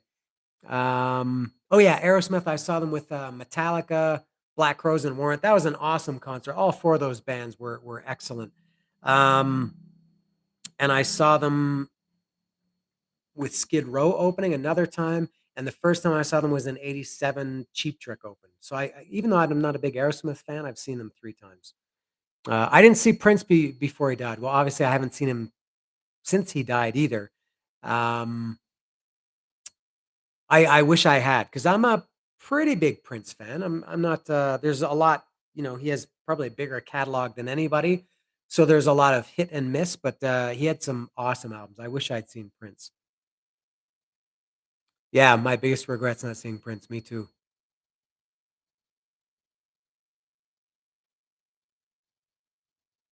Yeah, he did secret shows in Toronto. He lived in Toronto. I don't know if anybody knows that, but he lived in Toronto for some time. I think his wife, maybe this was through the '90s. His wife was Canadian. I think she was from Toronto, and he lived on the Bridle Path, which is, I guess it's, well, at the time, years ago, decades ago, it was like the biggest, most expensive houses in the country were all on Bridle Path, which is in Toronto, and he had a house there.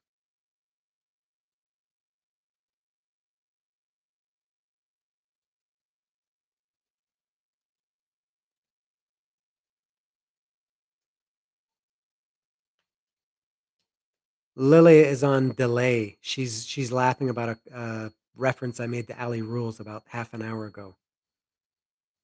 Madonna. Am I at the point where I would see Madonna now? I probably would if Lily wanted to go.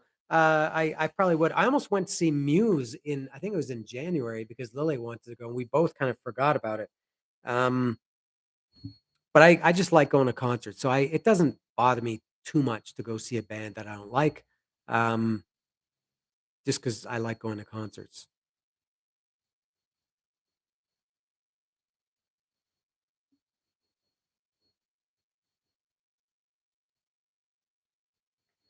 Police. I wish, I don't think, when was that Police reunion? Was I still in Canada at that point? I wish I had seen that. Wherever I was, at the time, either I was in Canada and I didn't go, or I lived in Mexico and they didn't play here. What year was the Police reunion? Was it around 2006, 7?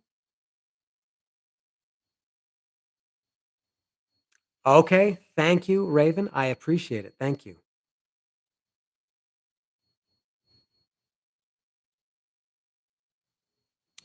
Yeah, Madonna puts on a great show. Madonna just, not even so much her music. She personally just bugs me. She just irks me, annoys me, irritates me, gets under my skin. Lisa saw Muse open for you too.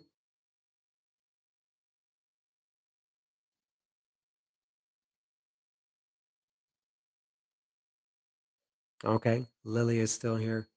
Uh, oh, Muse and Slipknot together. That's an interesting combination, I think.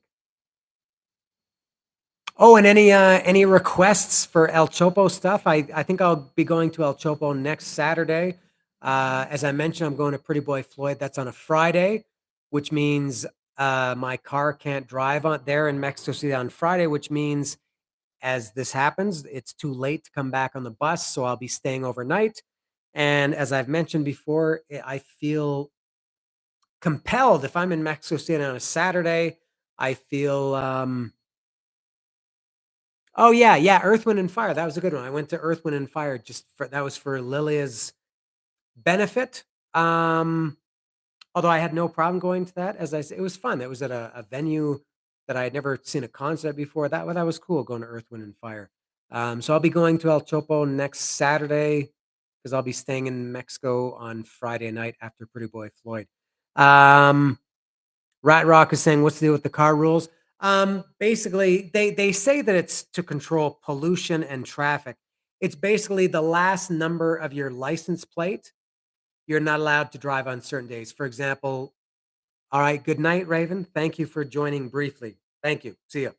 So for example, if your license plate ends in 1 or 2, you can't drive on Monday. If it ends in 3 or 4, you can't drive there on Tuesday, etc. Um, and they're very strict about it too, and they'll pick you off easily. There's no way you can get away with it. So that's how it works. Um, Nirvana stuff at El Chopo? Nah, not too much. I mean, Nirvana is not a big merch band like Iron Maiden or Kiss or Metallica, Motorhead. So no, not too much. I mean, you see, I guess the like the classic Nirvana shirt with the smiley face, the black shirt with the yellow smiley face. Maybe see a few other things, maybe, a poster here and there, a pin, but no, not too much Nirvana um, representation at El Chopo. Yeah, it is a cool phone case. This is from AliExpress. I got this. I ordered this just before I went to Vietnam, thinking that it would get here when I got back, but it got here 2 days before I got back, and my neighbor signed for it. Yeah, Kiss coming to, Saskatoon in November, yes. They're playing Saskatoon, Toronto, Ottawa. In Canada, they're playing, I guess they're playing in obviously in, um, at Madison Square Garden. Yeah. Did I miss anything? Records at El Chopo. Anything specific, Jose? That's I think I said to Lily the other day, I think I'm maybe sad to say the end of an era. I can't say that I'm done with t-shirts. I'm not gonna say that I'll never buy another t-shirt again. Um, but the last 2 or 3 times I've been to El Chopo, I don't think I've bought a t-shirt. I bought those button-up shirts. If anybody remembers, I bought an Aussie button-up shirt and an Anthrax button-up shirt. But my God, I just have so many T-shirts and so many that I still haven't even worn yet, including this order that I got from AliExpress last week. I think I got another 9. I think I got 6 T-shirts and 2 hoodies, and I won't be wearing those hoodies until December next year. Uh, Hilo is going to see Jerry Cantrell. Where is he playing? Obviously in Toronto. Or I guess it could be London or Kitchener, but I assume Toronto. Where would Jerry Cantrell play? Opera House?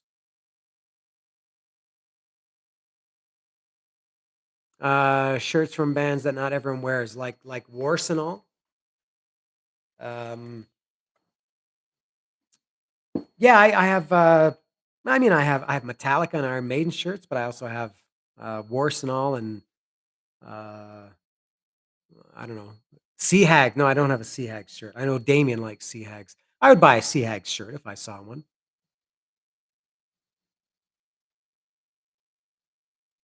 I would see Jerry Cantrell. I think if he played here at this point, I'm a huge Alice in Chains fan. I love Alice in Chains, but after Lane Staley died, I don't begrudge Jerry Cantrell for continuing as Alice in Chains, but I just don't like it as much without Lane Staley.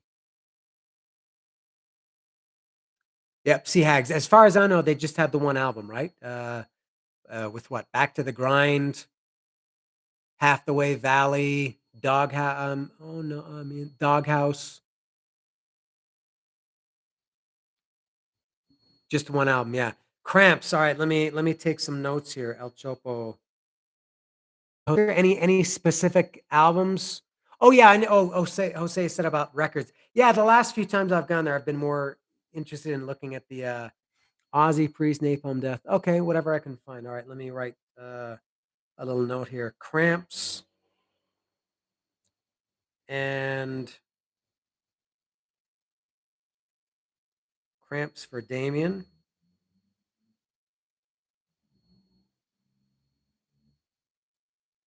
And Jose wanted Ozzy Priest, Napalm Death. Whoops.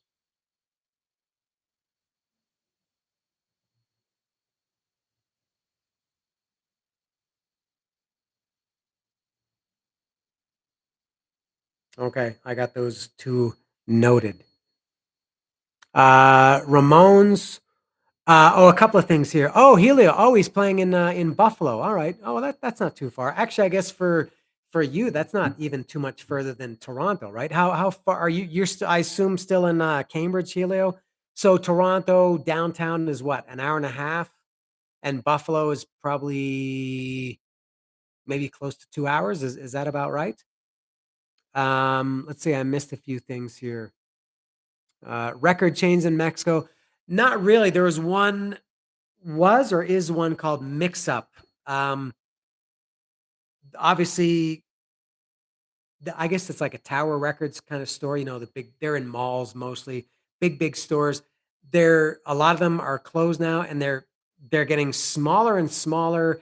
They're becoming more like toy stores, and they sell a few CDs. They sell like Funko Pops and you know, I don't know, a few things, but really nothing to speak of. I guess even in the States, there are no real chains anymore. Best Buy, I don't think Best Buy. Um, no. So no chain record stores. No, I would say no. Um, Dominic is asking if Lily is going to El Chopo. I don't think so because I don't think that she even knows that I was going. This is probably news to her that I'm even going to El Chopo. She was with me. We went in January.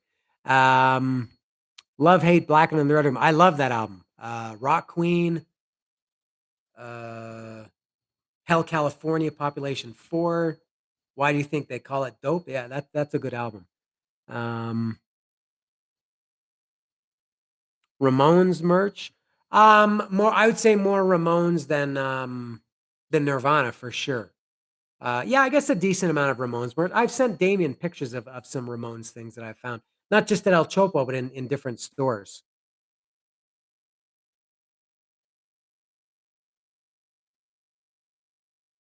All right, Dominic enjoys the videos. Thank you. I always enjoy videos, doing the videos more at El Chopo when I'm with somebody. I'll always do them even when I'm by myself, but I think it's more interesting, maybe a better dynamic when there's somebody with me, like Dallas. And when Dallas and Lisa are here in November, I expect that Dallas for sure will be coming to El Chopo. I hope Lisa does, and their son as well. Um, Yeah, sitting on curd eating chips, that's right. We were eating Doritos, and Lilia was getting cranky because I was eating the Doritos with the most powder. Yeah, Helio says I was right, alright. Yeah, arguing about Doritos, yep. And you know what? The rule about Doritos doesn't apply to Pringles. All those great fake bootleg Pringles they had in Cambodia and Vietnam, I think I counted at one point, one store, it was that supermarket, I think, in, Cambodia, they had, like, 7 or 8 different kinds of pirate, Pringles. Pringles are very consistent, or all those the Lay's stacks. Um, each one I think has an equal number of powder on it, not number, amount of powder. Similar to Robert De Niro. My life is full of movie references and TV references. Robert De Niro, remember in Casino? Anybody remember what he says about the blueberry muffins? He's displeased with his blueberry muffin. Anybody remember what he says to the cook? What Robert De Niro says to the cook in Casino? I'll wait for somebody who knows that.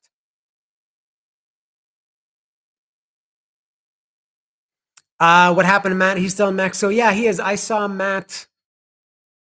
Um, Last year. I went with him to El Chopo. I think that was maybe around March, April, May last year. I saw Matt. Went to El Chopo with him.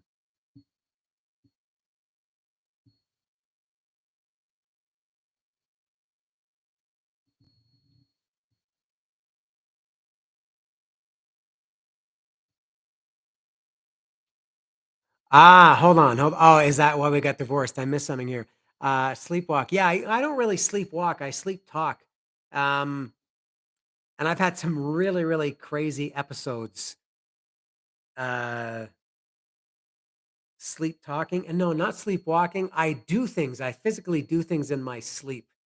Um, but I don't think I ever get up and walk around. Maybe I have before. But the sleepwalking and sleep talking, yeah, that's happened quite a number of times. No, no, no sleep fighting. She did get mad at me once. I woke up. This is when we were visiting my parents in Canada, and we were sleeping, and I I started laughing in my sleep. And I mean hysterically laughing, uncontrollable laughter. Yeah. Yeah, I wasn't awake. I mean, I guess I was technically asleep. And she was like, "Man, what the fuck are you doing? Why are you laughing?" And I just kept laughing because I was not conscious. And she started to get mad. She told me this the next morning, I guess. And she kind of got mad. And that happened to me again, maybe a year or two ago. I was sleeping here and I just was laughing uncontrollably in my sleep. I still don't know why I was laughing, Dom. Age of Electric, no, never liked Age of Electric. Todd, what's the singer's name? Todd Cairns, something like that. And he's in Who does he play with now? He plays with Slash, I think?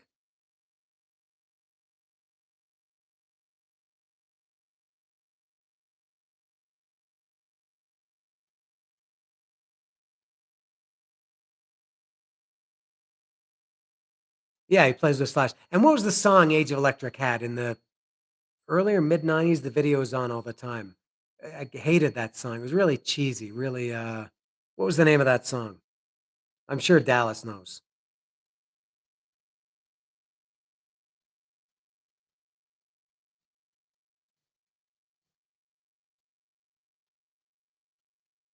Yeah, I do laugh.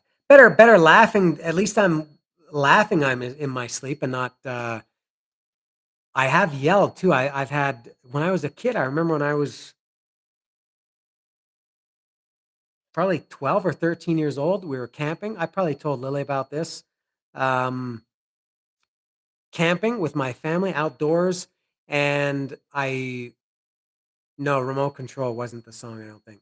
Um, Started swearing, screaming, and swearing as I slept, and my mother also got very, very angry. I was 12, maybe no, maybe, yeah, 12, 13, 14, just screaming and swearing.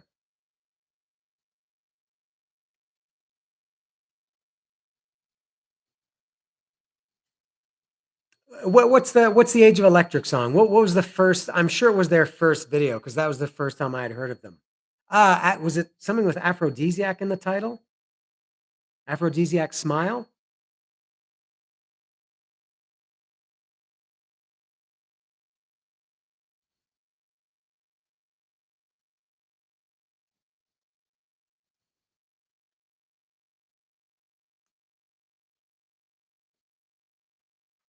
Aphrodisiac Smile, that's what I thought. That as far as I can remember, that's the only song I've ever heard of them, and that song didn't like it at all. Uh,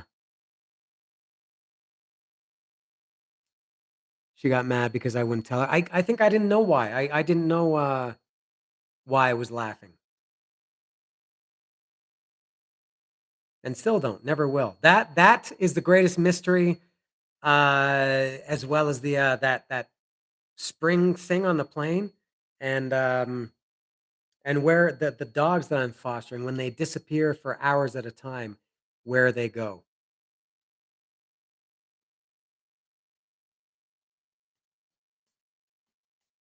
Age of Electric, they're not still actively a band, are they, Dallas? Did you like them, Helio? If Helio is still there, I have no doubt that Helio knew Age of Electric.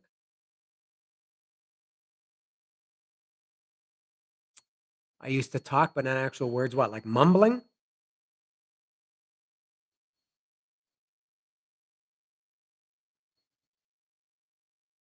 I don't think I've ever sang in my sleep. Sung or sang?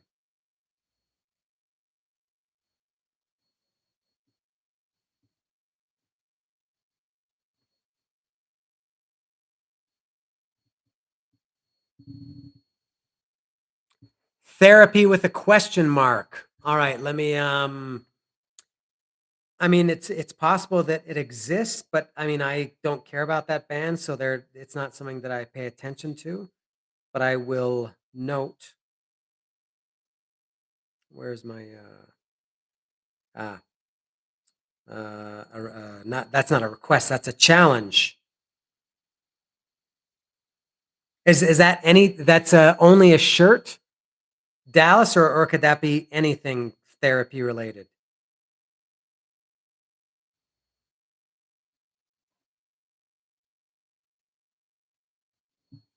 Dun dun dun dun dun dun dun dun dun dun dun dun dun dun dun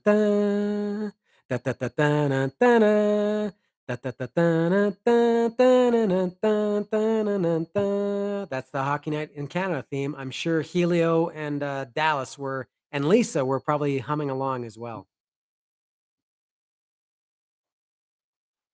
Oh, I you know what I got in my AliExpress package last week? I don't know if anybody will know who this is. Dallas will know, and Helio will know, and maybe Lisa will know. Canadians. I got a Ken Dryden T-shirt. Can you believe that? Ken Dryden shirt. Yeah, he'll never liked Age of Electric. Me neither.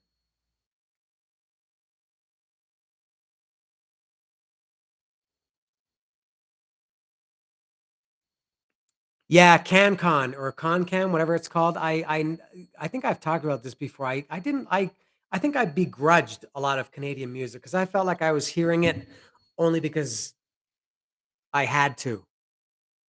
Um, yeah, I'm not generally not a big fan of too many Canadian bands, except I Mother Earth. Yeah, Ken Dryden, number 29 from the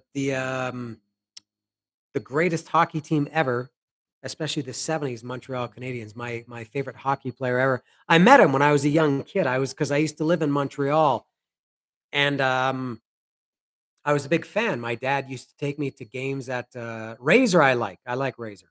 Um, my dad, I went to games at the Montreal Forum with him, and Ken Dryden, I guess he lived kind of near us because I went my dad took me to a park one day, it was probably on a weekend, and I was playing in the park and in the swings and everything, and, when I came over, my dad was standing there talking to Ken Dryden, who lived nearby. Oh, Lisa's American, that's right. Yeah, Dallas told me that, I forgot about that.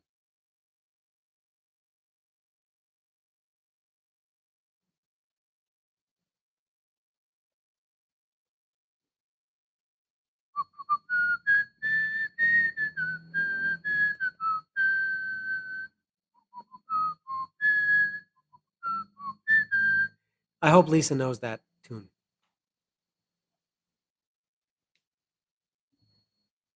I don't even know Marlboro Music? I I can't picture that, or whatever audible version of picturing is, I can't think of what that is. Don Cherry, I don't really like Don Cherry. He was okay. He probably kind of overstayed his welcome. He was just kind of a loudmouth. Um, at some point, he got to a point where he was just, I think, like an old man complaining.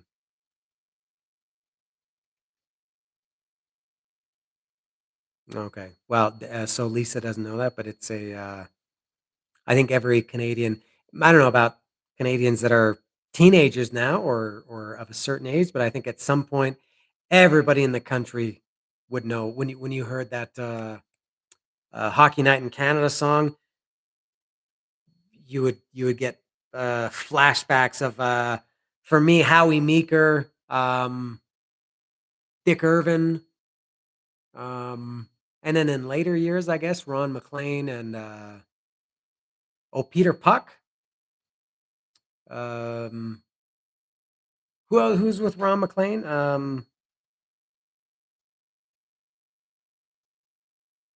Oh, Harry Neal and Helio knows this. Who's the other Leafs commentator? Harry Neal and oh my god, I can't believe I can't remember his name. You know that song, Dom? You know the Hockey Night in Canada song? And are you a Wings fan? All right, another El Chopo challenge from Damien Gigi Allen. Let me note this.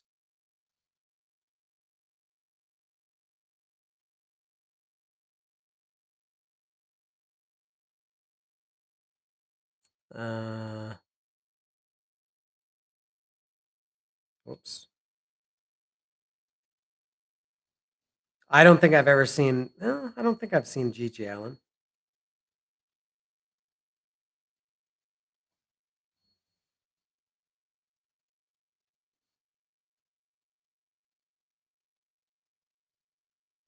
Dominic is asking Lily if she's a hockey fan. How about what's the song?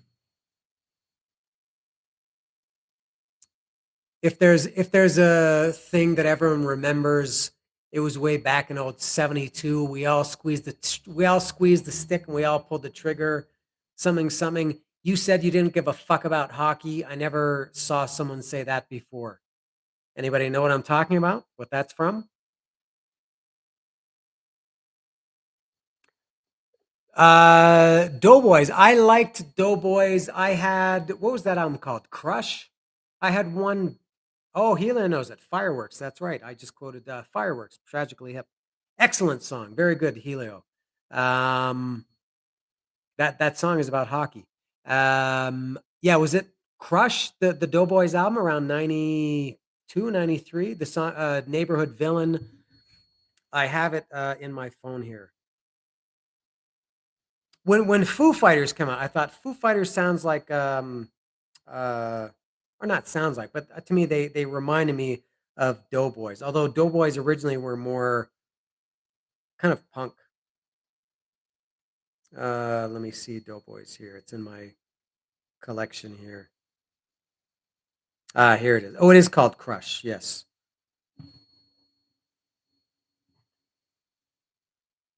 Oh, and Shine.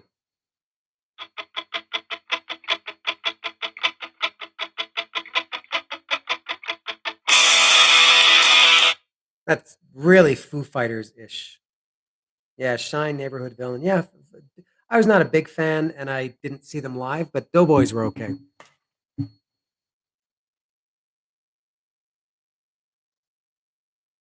Oh, hold on. Lisa wants to see Phantogram. I have no idea. That could be hard because I don't even know what to look for or like, do they have a logo? I'll have to Google that. Just a minute. Let me write Phantogram uh, for Lisa. Phantogram.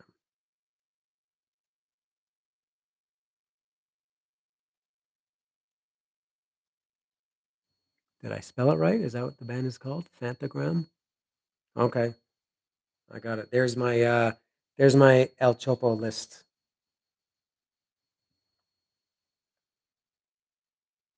What about did anybody know Dallas maybe would know. Maybe he's the only one in Helio. What about boot sauce? What is no, hold on, I'm lost here. Super chats. Are you asking me, Dom, or is that Lilia? It sounds like it should be me, but you're conversing with Lily. Everyone's a winner, baby. Yep. Yeah, boot sauce.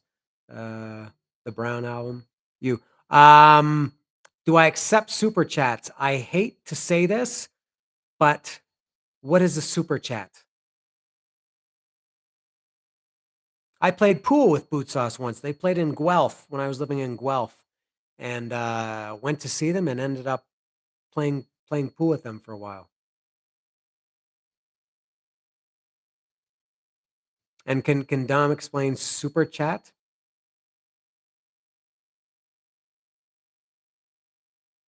Lily is into art, singing, dancing, music, scenic arts. She's also into Art Deco. Lilia loves Art Deco.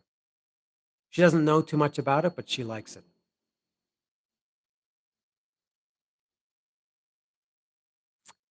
So when someone sends you money to answer a question, people make money from answering questions.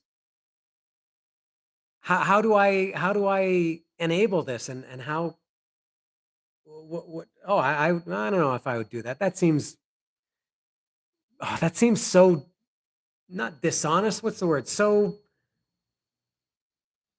I don't know. I don't like. I mean, I like making money, but come on, people make money for answering questions.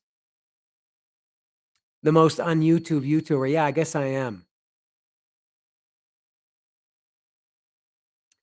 I've maybe seen that in there's a guy that I wouldn't say I follow him, but I kind of watch him. His name is David Packman. He's like a political commentator. I remember I told Dallas about this guy, and he does chats. I don't think they're on. He shows them on his YouTube channel, but the chats are done elsewhere. And I always see like it'll say $5 or $20 or 99 cents or whatever. I guess it's the same thing. Um. Oh, interesting. I don't know if I would do that. I don't know if people should make money for answering questions.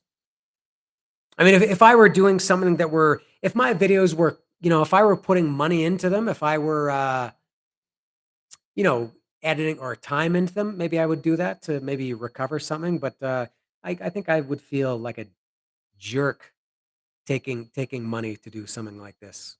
And also nobody would come anyway, or you'd all just be sitting there mooching for free and letting other people ask questions.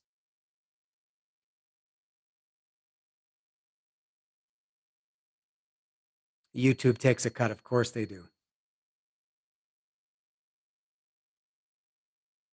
Very genuine. I don't know about that. Maybe, thank you. I guess that's good, but, that's just awful. And you know what? I saw in the news, I think it was yesterday or 2 days ago, that AMC, the movie chain, they're gonna start charging now for what they consider the best seats, the seats that are the most desirable.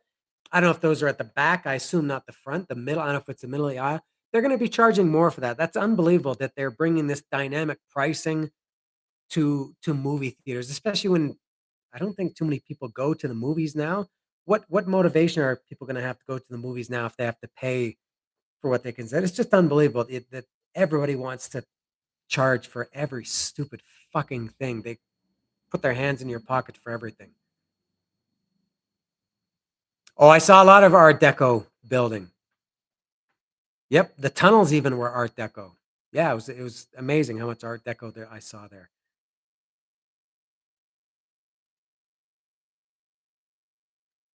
Maybe I should do this to fund my next trip.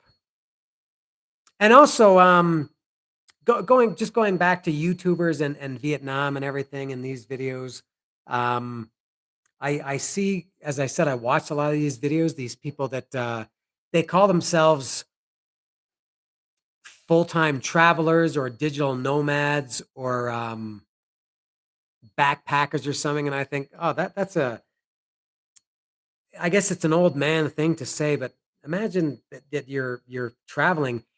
I mean, I guess good for them, I guess, but you're traveling and you're funded by YouTube. I guess your supporters, or I know there's Patreon. I'm not exactly sure what that is. I guess it's like PayPal. People give you money.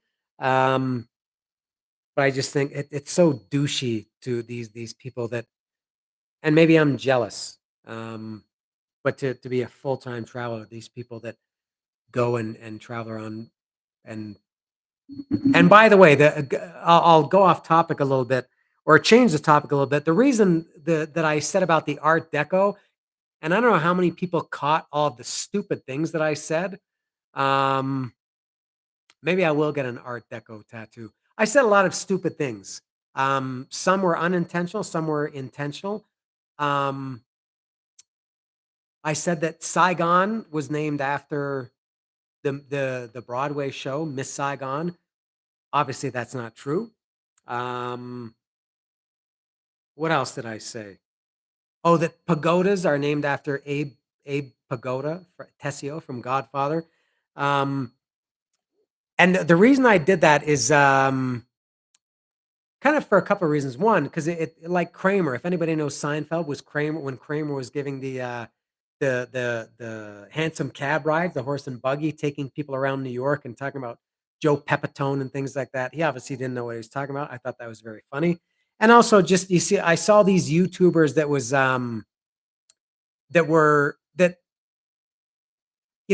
they probably just go on Wikipedia or Google, read something, and then they start recording and they talk about, and everybody says the same thing. Everybody says, yeah, it was originally called Saigon, but then it was changed in 1979 to Ho Chi Minh City and blah blah blah. And everybody says the same thing. Oh, and I also said that that Ben Thanh Market was named after the first president of Vietnam, Benjamin Tan. Um, I don't know. And I just thought, yeah, Rusty the horse. That's right. Um, and I don't know. Some of these people come across as kind of know-it-alls. Like I think this is basic information that anybody probably knows. But I'm sure I did some of that too. I'm sure I did give some information that anybody could know. But anyway, so I gave these stupid comments, just kind of the anti know-it-all. I want to be a know nothing. Um, What else did I say? I had a couple of good things. And yeah, Art Deco, that's a joke between Lilia and I. Um,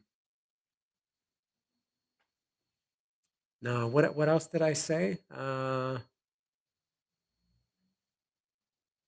can't remember.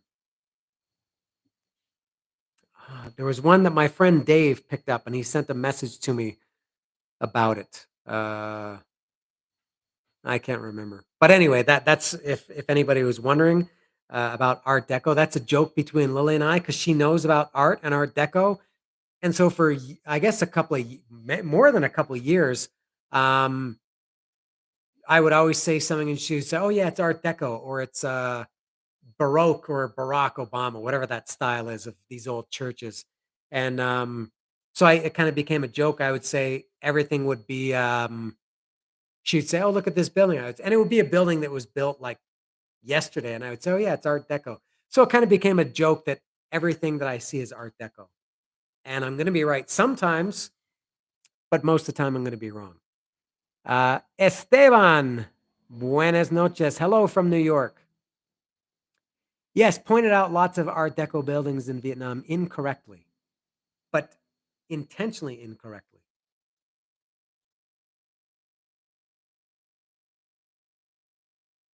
Yeah, and Damien says about the ridiculous comments I made. I got corrections on some of those comments.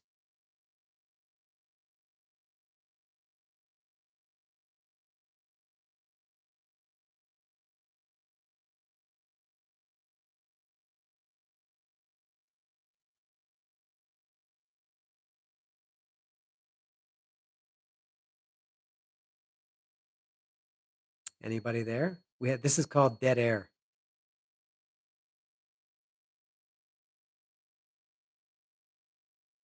Esteban is from New York, but he's Mexican, obviously. If he went to El Chopo, presumably went to El Chopo. Well, he said 20 years ago. So it was very different last time he was there.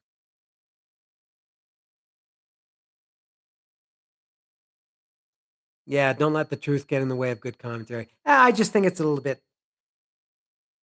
douchey, these people that and I shouldn't say that. I don't because I did get some good information or at least some entertainment from a lot of these people. Um, but I hopefully everybody knows that Ho Chi Minh City used to be called Saigon.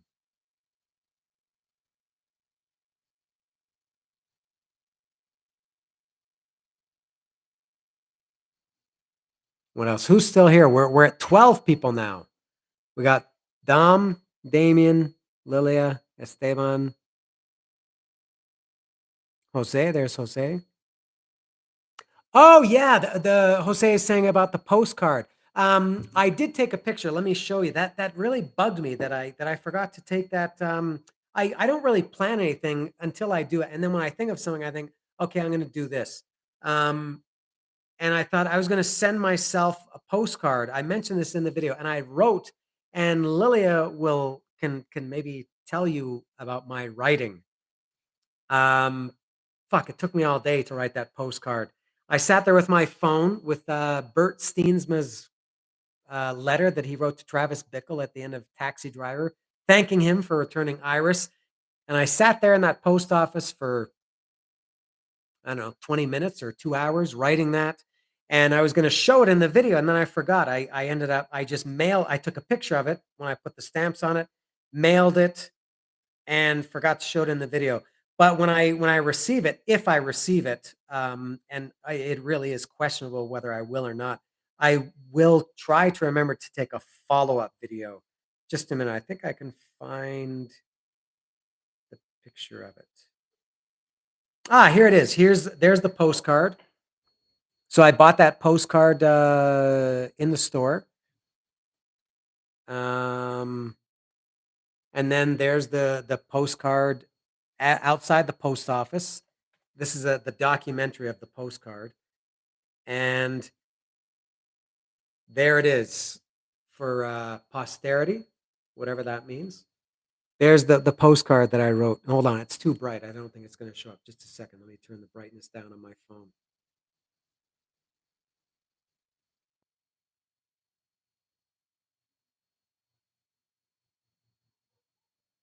God, it took me a long time to write that.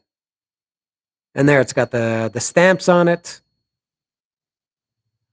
So they said it takes about a month. So I'll see. if I received that or not. But yeah, I was annoyed at myself that I forgot to take a little video of it. Let's see who else. Rat Rock is still here. Dominic is asking, any interest in interviewing interesting people? Are you asking me, Dom, I assume? Um, again, for me, it sounds so pompous to say interviewing it like I'm Barbara Walters or Hugh Downs or someone like that. Same with that's why I called it I want to talk about this album. I don't want to say I want to review this album. Review just sounds jerky. Or even say I'll give my thoughts. I have done a couple. I talked to Brant Bjork, and I did the podcast, I guess if you call it that, with Jason McMaster and Chris McClernand, and we'll do another one at some point. Um, I tried to do Cardiel when they played here in December. Somebody on the channel requested that, and because I always talk to them, they're friends of mine, and I sent them a message to ask them if they would have time to come to my house before, and they said they just wouldn't have time. They were just going to get here like an hour before the show. But yeah, I like talking to interesting people.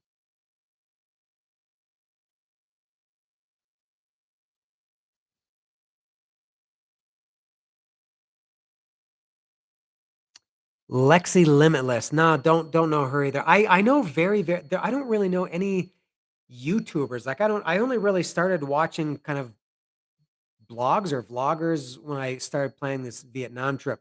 And I watch a lot of I basically watch nothing but YouTube. The only it's rare that I watch live TV, and really the only thing is sports. Um so I do watch a lot of YouTube videos, but it's things that are it's not YouTube. How can I explain? It's not content. It's not YouTube content aside from the Vietnam videos. It's stuff like news stuff or talk show things like that. People talking about, you know, I don't know, political stuff.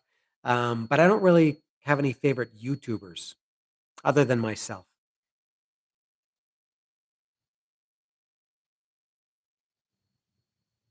And I did end up watching when I was watching all those Vietnam videos, the YouTube algorithm suggests other ones, and I watched quite a few from Mexico. It's interesting. I think it's interesting to see how other people see. I'm just reading Lille's comment. It's interesting to see how other people see my city or my country or places that I'm familiar with. Um, so I've watched quite a few videos from different parts of Mexico, including today. I watched one about Mexico City by a guy called his name is Chris. I can't remember what his channel name is called. Yeah, and I don't write very quickly. I'm a little bit slow when I write. Yeah. I don't know if it shakes, but I do get nervous because I feel like I'm gonna make a mistake, and who cares if I do? And also I want all the letters to be the same size, and I want it to line up perfectly. And sometimes the slower I go, the worse it looks. Um, and I print. I don't write cursive. I haven't written cursive since can't remember. But I print, as evidenced by my radical notebook.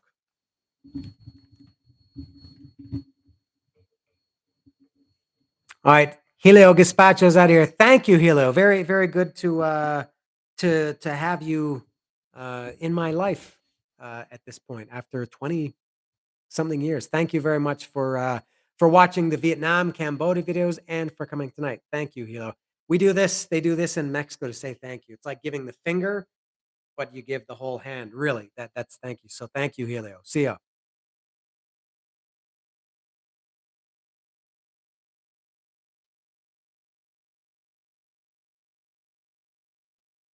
And speaking of traveling and YouTube videos, isn't it really aren't there too many people who have the word abroad in their name? Everybody who does travel videos is something abroad. That guy that I met um, in Vietnam, that was still the most amazing thing. His name is Gamer Abroad.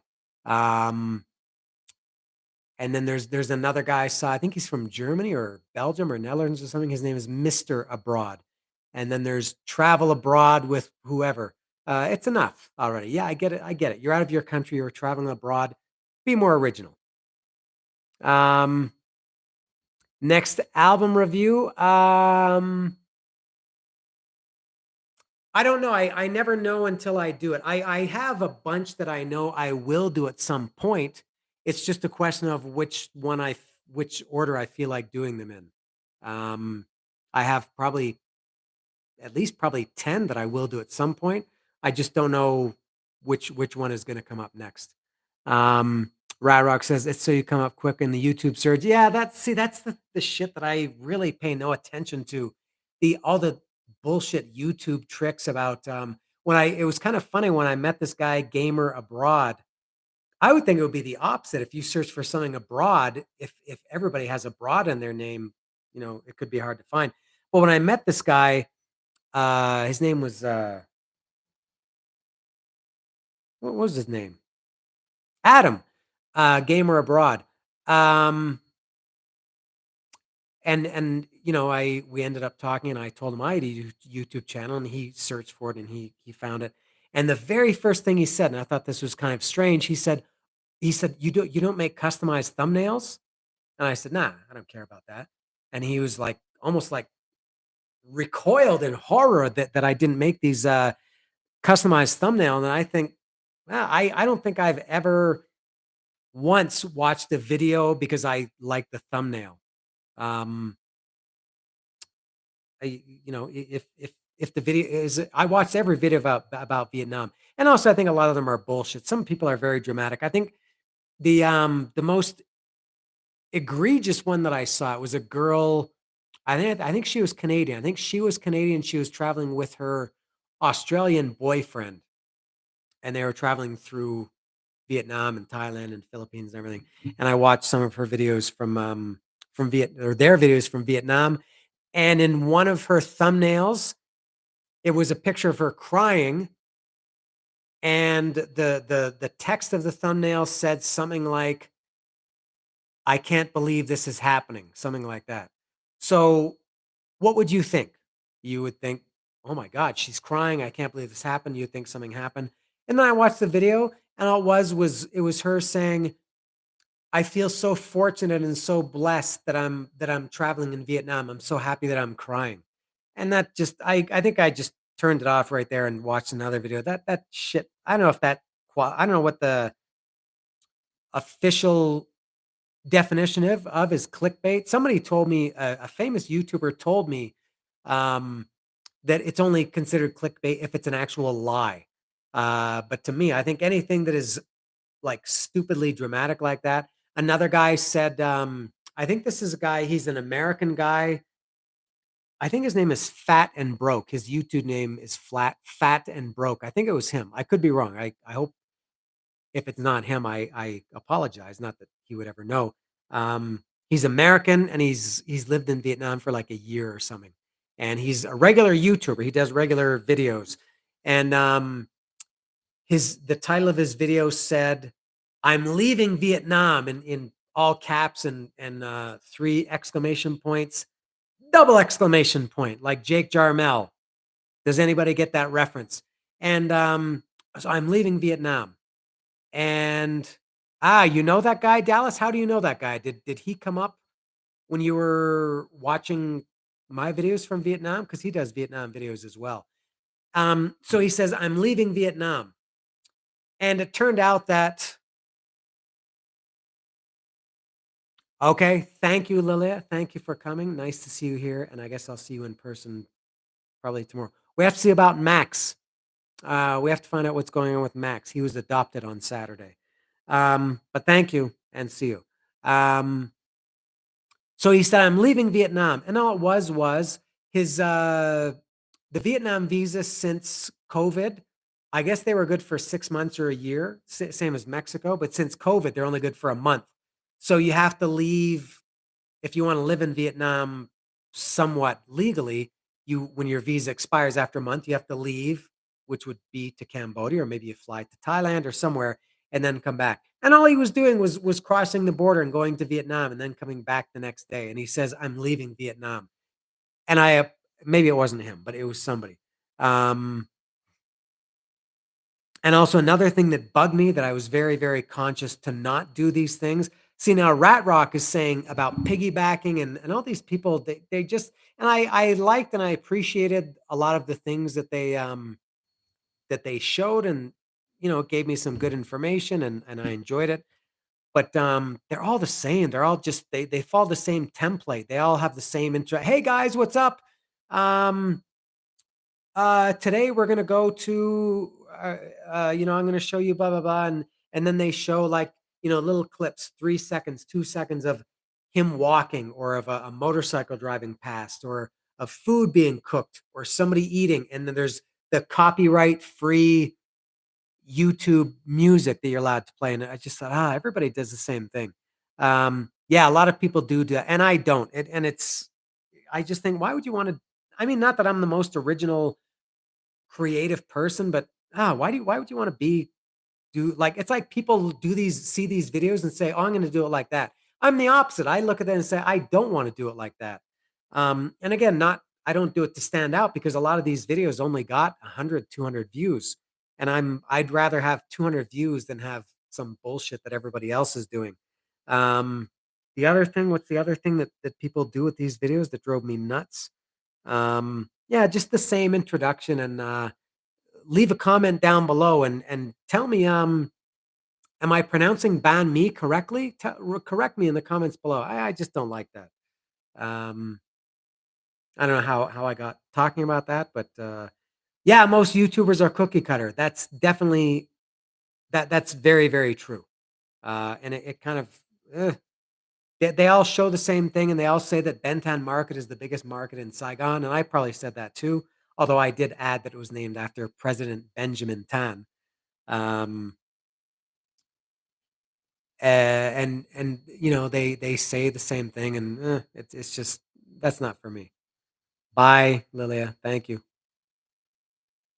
Yeah, it makes some money. That's sad that doing the same thing as everybody else makes you money and gets you in the algorithm. Oh, I know. So this guy was shocked. Gamer Abroad Adam was like really, really, almost really. He went. I think he made a face like this. He was really taken aback that I didn't have customized um, thumbnails for my videos, and I said, I really don't care. If people want to watch my videos, I appreciate that, and I'm thankful, but I'm not interested in if you watch my videos just because you saw an interesting thumbnail. I think that's I almost feel like that's cheating.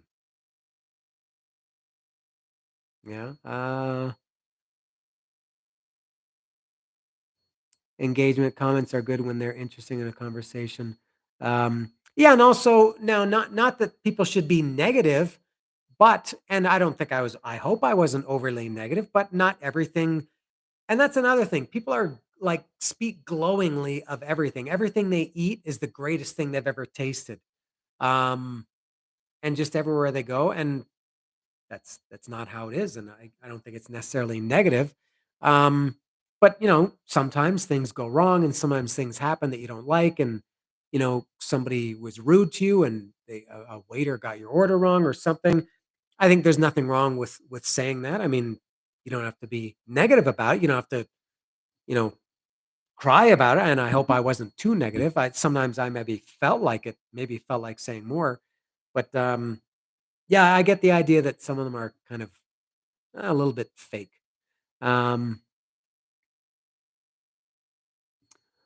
Rat Rock says, video sponsors. I don't see that very often. Actually, I watched the video just before I started this live stream, and it had, what was it? It was about, it was related to music. The thumbnail had a picture of Slash. It was the greatest debut albums ever. I think that's what it was. And in the middle of the video, the guy had, an advertisement. I don't see too many of those. That I can't say that bothers me. Maybe just because I don't see them very often. Oh, and the negative comments in the comment section.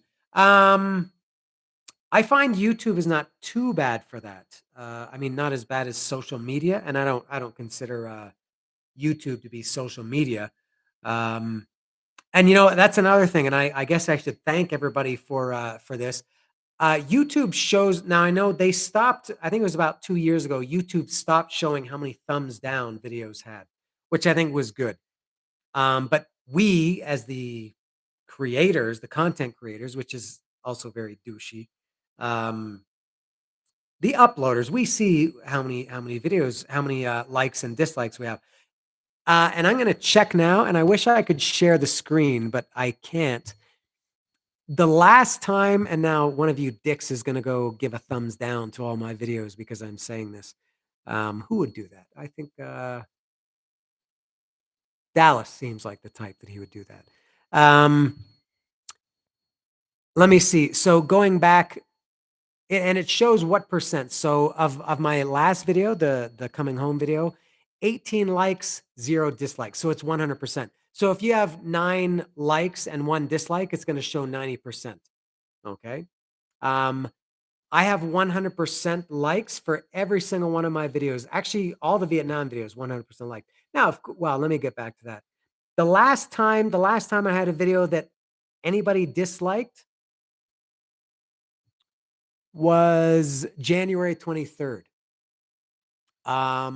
Now I know also part of that is because my videos typically only get a couple of hundred views. I get some that get into the thousands, and I have quite a number. I think I have around 10 that are over 100,000. I have one that's getting close to 1 million. Obviously, the bigger something gets and the more popular it gets, the more backlash there's going to be. So this is partly because my videos are not, you know, viewed by a lot of people, but I do appreciate that you people. I was going to say you guys. I don't like saying you guys. It sounds just very patronizing. Um, my videos don't get dislikes, which probably some YouTubers will say, well, that's because you're not doing it right if people don't hate you. And I would rather um, I don't know. I'm fine with getting a couple hundred views. I'm talking too much about myself. Um, yeah, and also now Damien says, "Oh, Marco, hello, Marco. Next El Chopo video will be if all goes according to plan. I should be there Saturday next week. That's March 18th. So the video should be up later that night or March 19th if everything goes according to plan. And now about people that dislike or leave comments. Um, I don't know whether now the cool thing would be to say, "Oh, that doesn't bother me," but it does. On the one hand, it doesn't, but on the other hand, it does. What bothers me is that, and this is not with my videos. This is with anybody. You can see any video, the social media, YouTube, wherever, and no matter how good it is, it could be puppies playing. It could be kittens being born. It could be kids hugging other kids. There's going to be some people finding fault with it. So it bugs me that people are like that. It doesn't bug me with specifically with my videos. I just think like if you don't like something, why don't you just move on? Um, and I think we talked about this in the last live stream about metal sludge, how just people are just so overwhelmingly negative and ugly. And I was a little bit like that at some point. I was never. I hope I was never as bad as a lot of these people. But I just think, what's the point in giving? I don't even understand booing. I don't think I've ever booed at anything in my life. I just don't get this idea of I wish to express displeasure, so I'm gonna boo. Maybe that's because I'm Canadian, but I mean, I see videos all the time that I don't like, and I either move on, like this woman that I mentioned a couple of minutes ago that was crying because she was so happy to be in Vietnam, but she made it look like something tragic happened to her. I didn't give that video a thumbs down. I just stopped watching, or maybe I watched. I think I did stop watching that. But some other trends that I saw in these Vietnam videos, and this goes for other travel videos too. People say, uh, Saigon, I was shocked. Uh, Bangkok, I can't believe this happened. They also use words like epic and insane and wild and unbelievable. And then you watch it and it's the opposite of that. It's kind of mundane. It's not insane, it's mundane. Um, Insane street food tour in Hanoi, and then it's some guy who has no personality, and he's eating a sandwich. Um, I just don't like that. That's just not something I would do. But anyway, that's enough about my rantings about YouTube. Yeah, like Radrock says, they do anything to get you to click on it. I do. Maybe I don't do anything to get you to click on it. It just bugs me that people are so desperate to be liked, I guess. And maybe I sound bitter. Maybe I am bitter. Yeah, Damien says, yeah. And I really, really, truly do. And I feel like a jackass saying it. I do appreciate when people watch my videos and when people watch comments, but I just can't bring myself to say, leave a comment down below. This video that I mentioned earlier that I was watching today, this guy Chris who did a video from Mexico City, and he must have said 8 times in the video, "Leave a comment." He was buying fake shoes. He went to a fake market in Mexico City, and he said, "What do you think of these shoes? Leave it in, like, 3 minutes in the video. What do you think of these shoes? Leave a comment down below." And then later on, "So what do you," yeah, and I'm not kidding, he said, "So what did you think of that first half of the video? Leave a comment and tell me what you thought of it." And he must have said, "Leave a comment," I don't know how many times, but apparently it works. Apparently when people are told to do something, leave a comment or like it or subscribe, they really do it. People say that it does help, and but I just can't bring myself to do it. But I do appreciate it. Alejandro, hello and welcome. Were you here in the last one, Alex? I think you were. Is it Alejandro that's from Monterrey? Yeah, everyone needs validation. I guess that's true, and I like it. I just feel like a shitheel if I seek it. Although I post selfies like a teenage girl on Instagram. Okay, yes, I remember. Alejandro was the one who told me about Pretty Boy Floyd playing in Mexico City, right? That was you, Alex?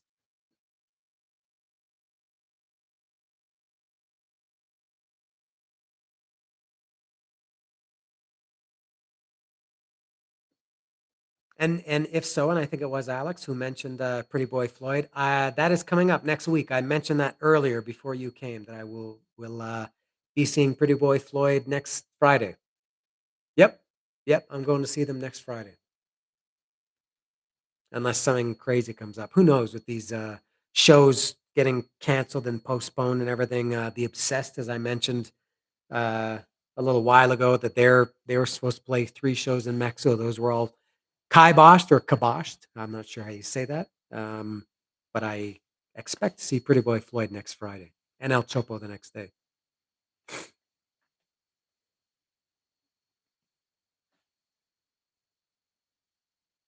Tough. Yeah, no. Didn't Tough just play there? Didn't they play as like a festival with Tough, Faster Pussycat? Enough's Enough. Didn't all those bands just come through Australia like a month ago or a month and a half ago? January maybe?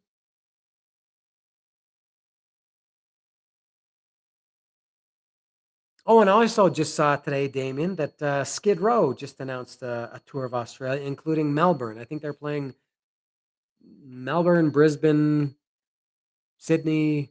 I four dates, I think, in Australia. And I know you love the new Skid Row.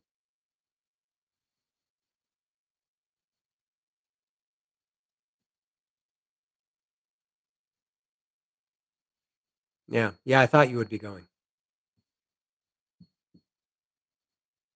It seems strange that a band can go like a band of Skid Row's stature can go, or Faster Pussycat for that matter, and Tough and Enough's Enough. I don't understand how it works that they can travel all the way to Australia to play shows. I don't know where the money comes from.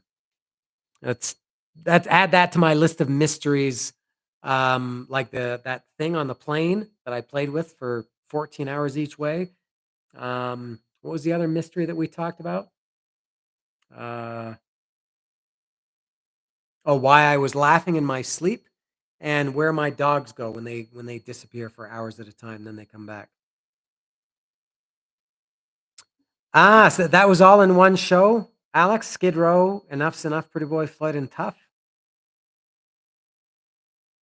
Chemical Romance, Mudhoney, Skid Row.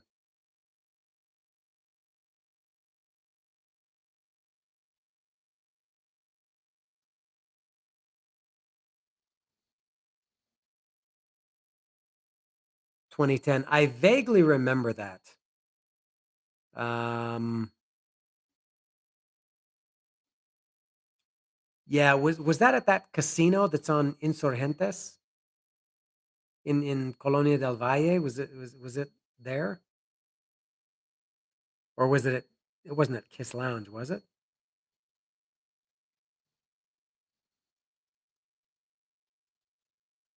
Ah, you never heard about that. Oh, I did hear that's amazing that you live. Okay, yeah, in the casino. I do remember something about that show. I can't believe that Damien didn't hear about that. You live in Australia and you didn't hear about it, and I live way the fuck over here and I did hear about it. That's funny how that works.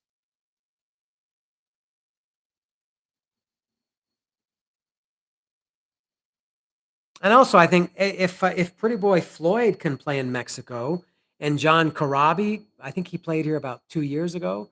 Um, I think, well, why can't Dangerous Toys play here or Stephen Piercy? I would love to see Stephen. Well, Rat, but I would take Stephen Piercy or Faster Pussycat.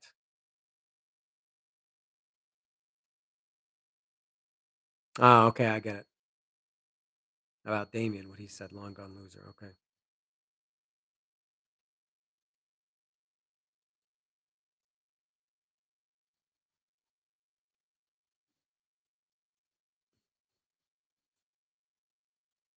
What else? We're still 11 people. I think maybe some people are just logged in and then fucked off somewhere.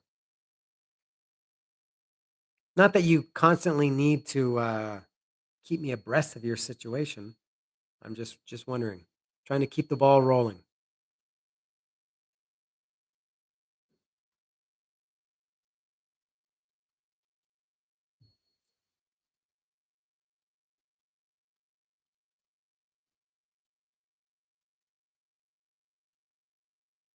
Oh, and I can show something. Just a minute. Let me get something I can show somewhat related to Vietnam, but something that didn't appear in my videos. Just a second. If anybody's still here, just a second.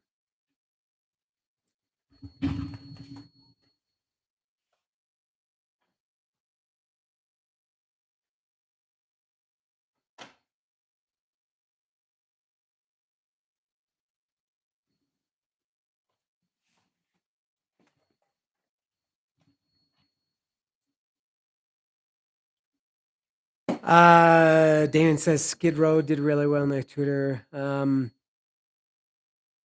I just can't see what's a plane ticket cost to get from the United States to Australia. And for five guys plus, I'm sure they have a skeleton crew. Maybe they just bring a couple of guys. Um, but plane tickets for minimum seven guys. Realistically, it's probably a few more than that. Plane tickets, hotels, uh, per diem, I guess, catering, and then how much are tickets? I have no idea about Australian dollars, but I just can't do the math. And I think the same thing for Mexico. I think like how can Pretty Boy Floyd play here?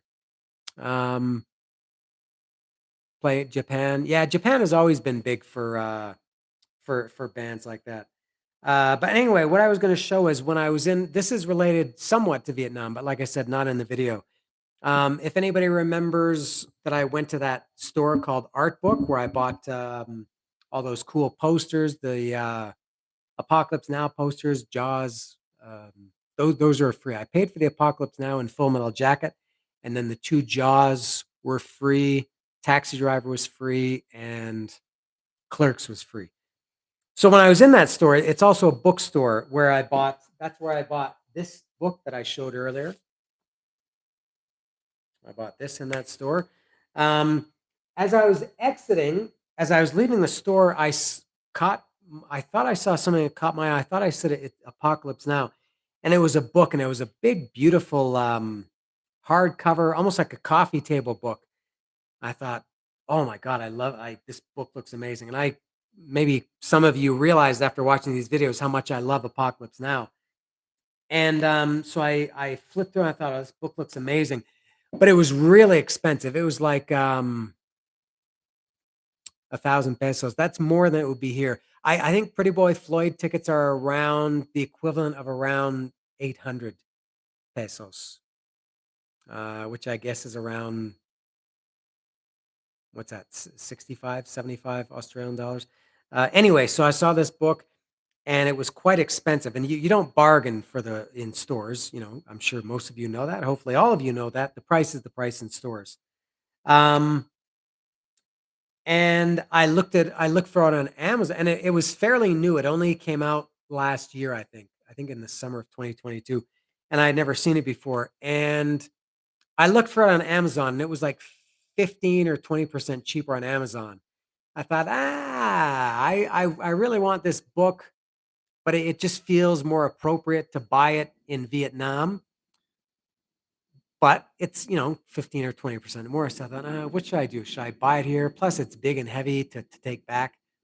Um, so anyway, I did get it, and this is it. And you can see, oh shit, I hit myself almost in the eye. Big, nice, really. I feel like Donald Trump explaining this big, beautiful book, pictures, words. Like a book. I can't do a Donald Trump voice, but um, mostly pictures, but some text. Amazing pictures.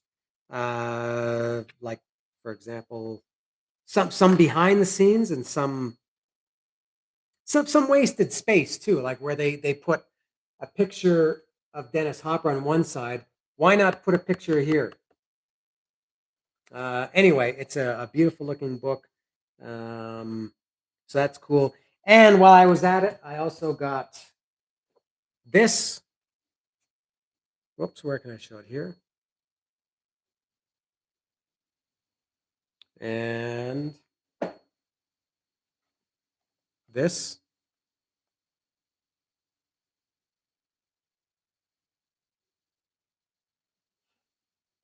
And this is cool. Look at this book. Now, this one I also did see at that store. I think it was like the second thing I saw when I walked in that store. I thought this book is screaming my name. Look at this book. A book about t-shirts. Can you believe that? 1,000 t-shirts. I think I flipped through it. I think I estimated that I have about 942 of these t-shirts. Hey, look at just what I flipped past. Another one of my maybe top 3 movies.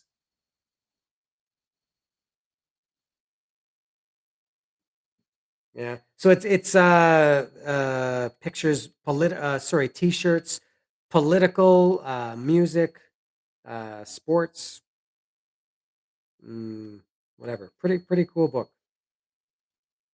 Stuff like this. And then it explains about it. So I'm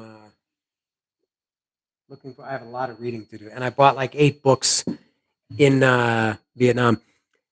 Thank you, Dallas. Dallas is tuning out, and I assume Lisa is, or maybe she already did, but I missed it. So thank you again, Dallas and Lisa. Dallas, I'll be talking to you as normal, and looking forward to seeing you and Lisa as well in person in Mexico in November. Thank you. Now let me go back and read. Damien was typing while I was speaking. Uh, what size are these venues that Skid Row is playing on this tour? Is it like 1,000 people?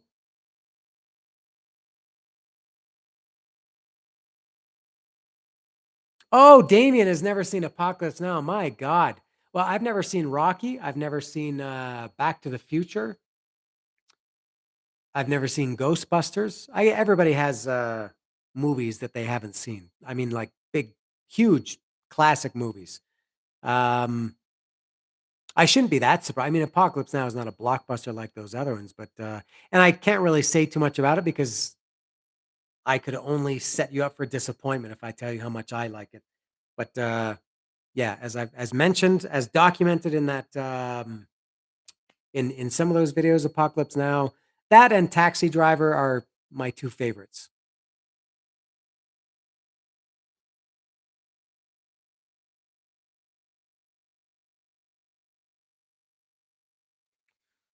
All right. Well, that gives me an idea. Testament. Oh, Testament is playing here too. Testament and Creator are playing in April or May. I can't remember. I don't know if I'll go to that or not. I'll see. And Overkill just put a new song out, I think last week, called The Surgeon. I haven't listened to it yet, but I saw that. They have a new album coming out. Or maybe the album is called The Surgeon. I think the single is called The Surgeon. I've never seen Creator. I was never into them much.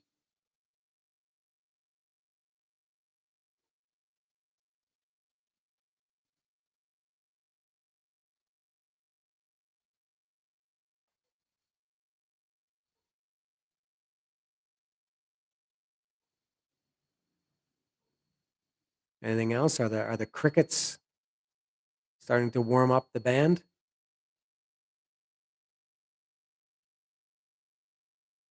Ah, yeah, I think you told me that about Ellsworth. Yeah, he seems like a fun guy. Funny laugh. He's got a very funny laugh.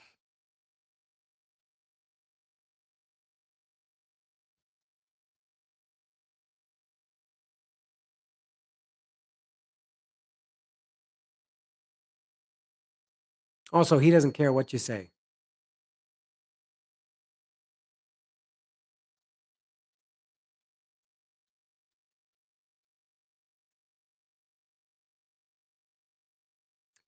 Yeah, I know a lot of people don't like his voice. I'm fine with it. I can understand why him and uh Steve Souza.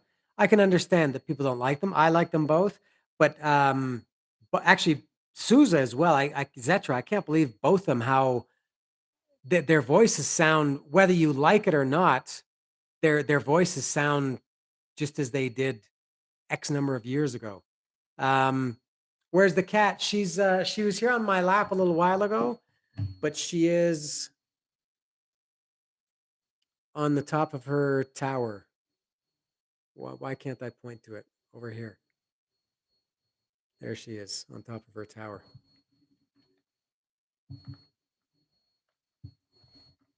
Yeah, similar to Piercy. Not that obviously, and I know you don't mean this, that they sound like Stephen Piercy, but they do have a lot of people don't like those guys. Piercy too. I know a lot of people didn't like Rat because they thought Piercy's voice. I mean, he doesn't have like a classical voice like I don't know, Freddie Mercury or something.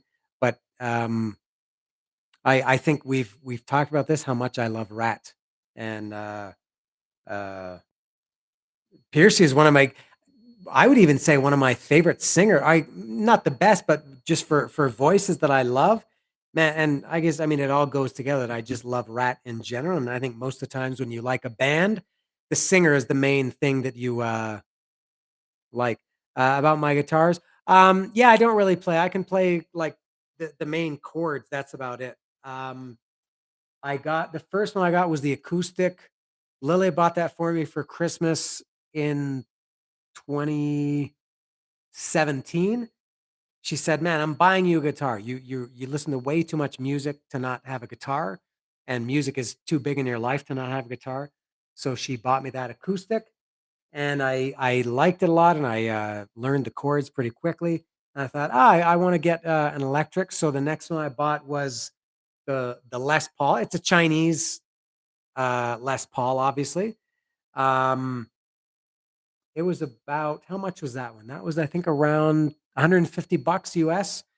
Um, and then that kind of opened if nobody has noticed or if you haven't noticed, I once I get into something, I feel like I have to have it's not enough for me to have one. I have to have lots of everything. So then I thought I wanted to buy the Stratocaster, which is also Chinese. That was like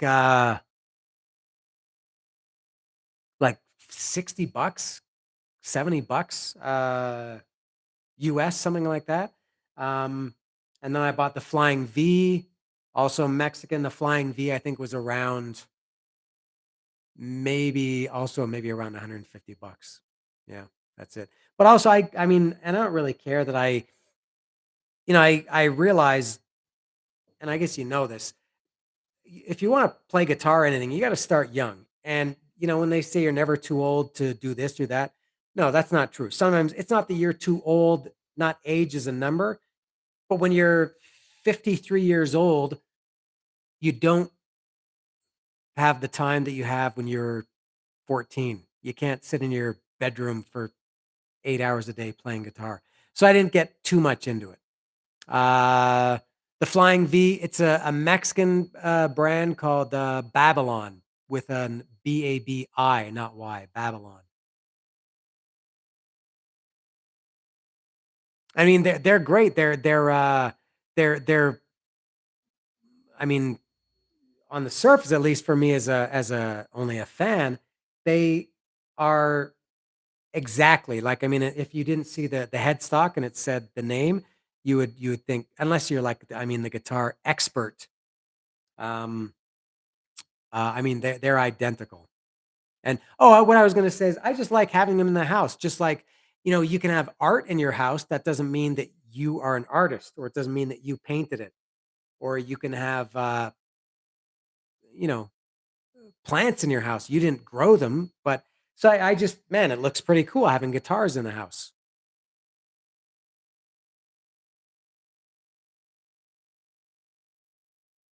No, I don't think too many people know Babylon guitars.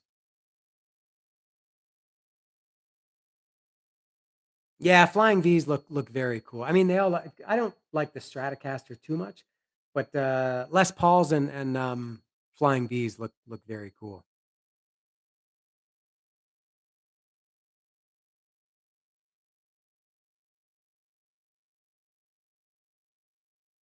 You can buy one when you're here, Damien. I don't even know if this company Babylon still exists. There's a street in Mexico City, right downtown, that the whole street is all music stores, musical instrument stores.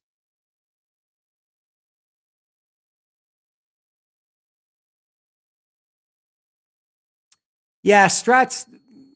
I mean, in terms of sound, I don't care, but the way they look, yeah, to me, a Strat is not. It's not metal, I guess. I mean, you don't. They're not iconic, I guess, in the metal world or in the music that we listen to. Although Kirk Hammett played one, even on the, I think as far back as Ride the Lightning tour, Master of Puppets for sure. He was playing one on that tour. I saw them. I saw him playing it on that tour. Um, Dave Murray plays a Stratocaster. Gary Holt, I don't know if his was an actual Fender Stratocaster, but it had the Stratocaster body. Um, Jakey Lee, I think we've talked about how much I love Jakey Lee, and he played the, what was it, Charvel? Essentially a Stratocaster shaped body anyway. Eddie Van Halen, of course. So there are a few, but they never stood out to me as like a beautiful guitar, like a Les Paul. Some of the Ibanez or Jacksons are too metal looking. Like they're kind of pointy. Um, like basically, you can play, at least visually, you can play anything, whether you're playing jazz or funk or just rock. You can play anything. You can use a Les Paul for any of those. But I think mostly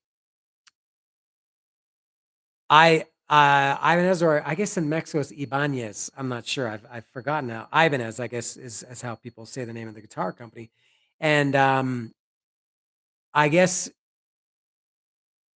most ESP too, I guess. They're Jacksons for sure. They're very metal guitars. Like Robin Crosby played the was it Jackson Rhodes, I think? Or no, King V, was that what they were called? Not the Flying V. Scott Ian, I think, plays Jacksons. Very metal looking.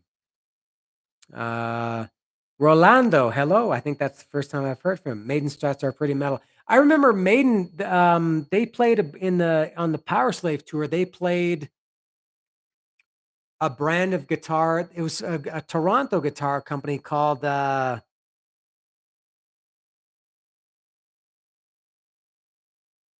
remember, but I never heard of them before, and I don't think and it was a big deal because everybody in Toronto, where I lived at the time, was thought that was so cool. Adrian Smith for sure. I don't know if Dave Murray was playing one too, but they were playing these guitars from the Toronto Guitar Company. Maybe somebody knows what I'm talking about. Yeah, it's the player. I mean, when you think of all the, like they say Stratocaster has a certain tone, like it doesn't have uh, like a metal tone. It's, and again, this is not me as a guitar player because I'm not, but there's the actual guitar, like the body made of whatever kind of wood, and then there's the strings, the pickups, the even the picks, the the pedals you use or the effects you use. And I mean, you can make I mean, you could make like Down Pepper Keenan some years ago was playing those big what do they call that, the Gibson, the 335s, the dot guitars, which you associate with like BB King and stuff like that. He was playing that in Down. And Cardiel, I don't know if any of you know Cardiel, if you've seen me talk about Cardiel, my favorite band in Mexico. I've seen them live 33 times. They play really brutal, heavy, aggressive music. And now, recent or not recently, a few years ago, he switched. But before that, he was playing a Telecaster and just playing the heaviest, dirtiest, most distorted riffs on a Telecaster. So yeah, you can play anything on anything, I think. Yeah, and Billy Joe also, did he play the Les Paul? What are they called? The Les Paul Juniors, the ones with the just the bridge pickup.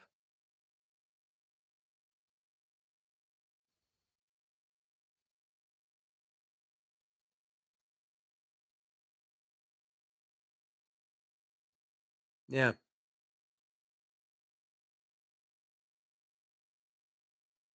And I know there's a certain group of people who say that Les Pauls don't believe in metal or don't belong in metal. And I remember the first time that James Hetfield started playing um, a Les Paul. Some purists, I guess, were like horrified. No, you shouldn't play. No, sorry, not that you shouldn't play metal with a Les Paul. You shouldn't play thrash metal. And some people were horrified that James Hetfield was playing a Les Paul.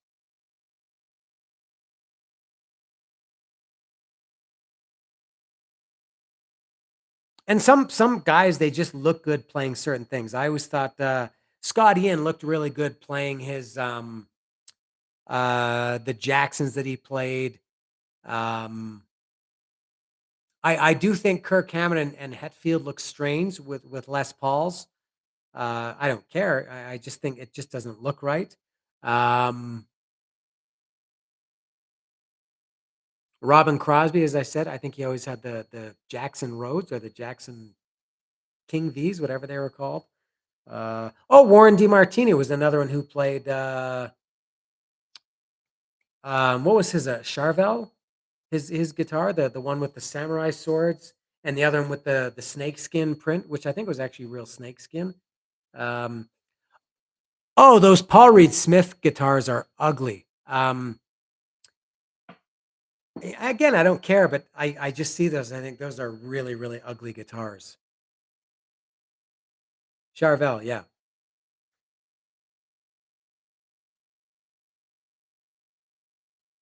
Oh, Explorers, yeah. Now, nothing for me. Nothing looked better than James Hetfield playing a Gibson Explorer. That was a great look.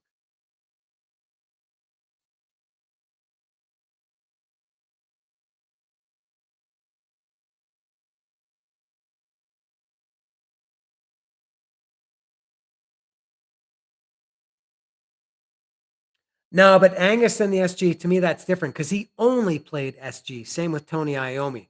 But I'm talking about guys who played or have played, different guitars. Adrian Smith has used a Stratocaster, Les Paul. Um, the other one that I'm trying to think of that from Toronto. Um, I think Adrian Smith just used a Les Paul for the first time on the Book of Souls tour, and I remember I saw that tour and I was kind of surprised. Again, I didn't care, but it was something that stood out seeing Adrian Smith playing a Les Paul.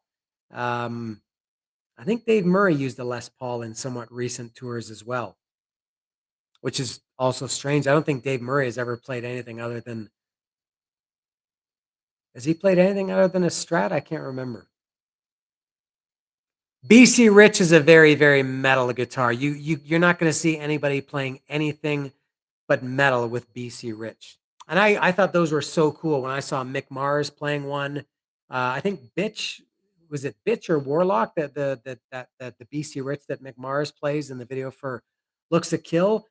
Oh, I hate Mockingbirds. I think they're very, very ugly. Um, but and who else played? Yeah, those. What's the BC Rich that Mick Mars played in Looks to Kill? And those were pretty popular back then. Very, very metal guitar.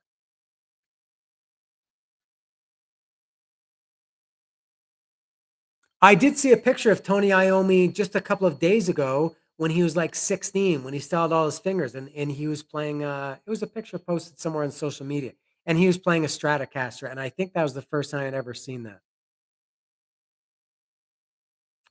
Yeah, Blackie played BC Rich. I think Lita Ford did as well around that time. And what was that song she had in 1984? Uh, Not Kiss Me Deadly. Before that, Warlock. Yeah, it was the Warlock. What did I say? Deathlock? What did I say it was? Or maybe I did say Warlock. Um, Overrated band, most overrated band. Now that depends. What does overrated mean? Are you talking about like bands that everybody likes but I don't? Is that what you mean?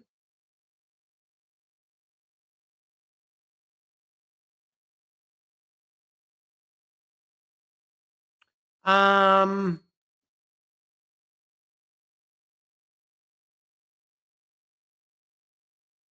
I don't know if over. I never. I couldn't care less about Slipknot or System of a Down. Um, and it's not even with some of these bands. It's not that I don't like them. It's just that I just have no interest in them. I was never into Queen. Yeah, you too. See now, I mean, I don't really like you too, but I can understand why they're big. Um,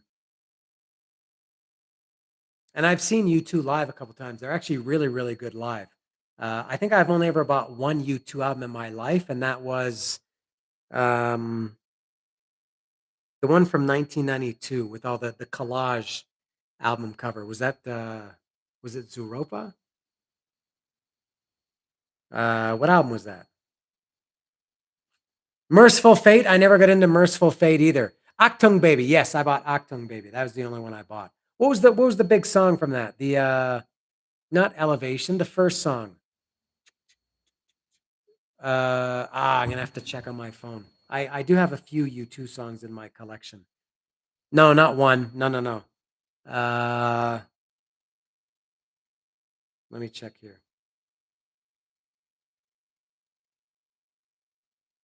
Zoo Station. That was the one I was thinking of. But yeah, one was on Achtung Baby. Yeah, one had for me the best song. Zoo Station, even better than the real thing. One, Who's Gonna Ride Your Wild Horses, and Mysterious Ways. Yeah, I hated you too. I think I've talked about this at some point. I fucking hated you too when I was a teenager. They were everything about music that I hated. They had short hair. They had like just a wimpy, terrible drum sound, almost no guitar. They just had that British sound that I never liked. I couldn't stand you too. I still don't particularly like them, but I can tolerate them now. Yeah. And also I think my favorite U2 song is The Sweetest Thing. That's a amazing song. I Not just by U2 standards, for me, The Sweetest Thing is just a great song by any band. Um, yeah, they are big Ramones fans.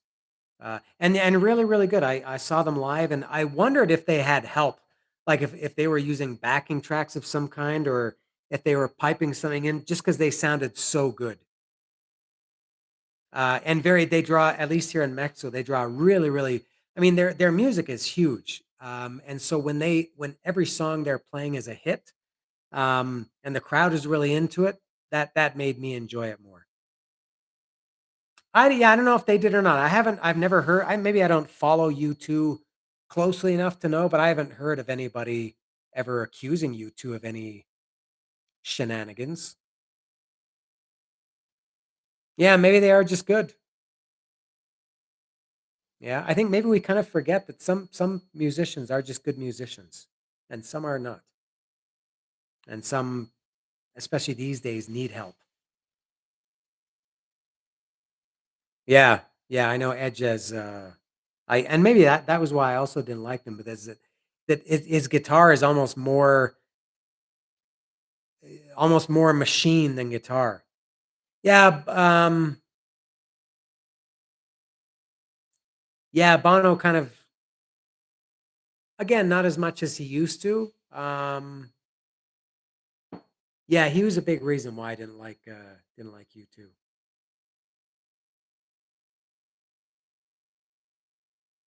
And he does seem, at least I used to think he used to seem very pompous and arrogant. I think now he's not so bad. He doesn't bug me nearly as much as he used to. I don't know if that's because if he's changed or if my perception of him has somehow changed.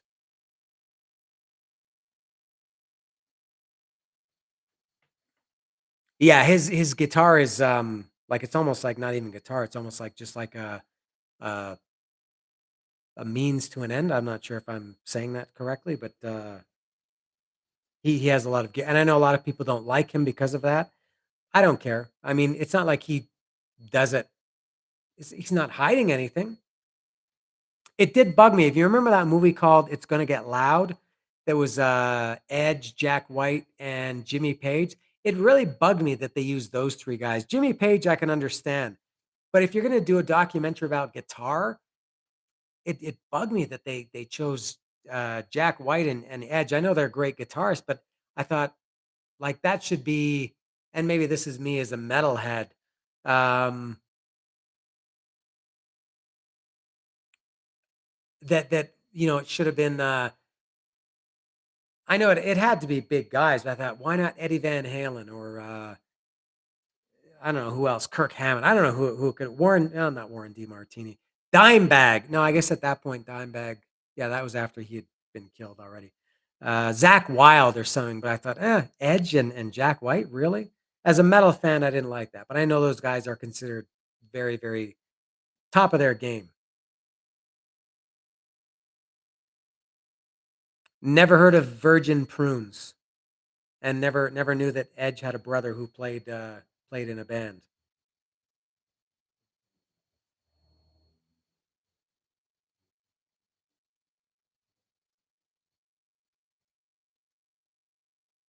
Just a minute, I have to sneeze. I'm gonna mute the microphone.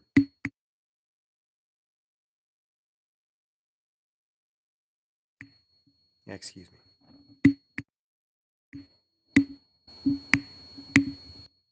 There we go. Yeah, good. Thank you, Rat Rock. Yeah, good point. Three different styles. Again, speaking as a, maybe as a closed-minded metalhead, it would have been maybe one dimensional just to have 3, shredders or rock guitar gods on there. Yeah, I guess that makes sense. Three different styles there, or 3 different eras, I guess.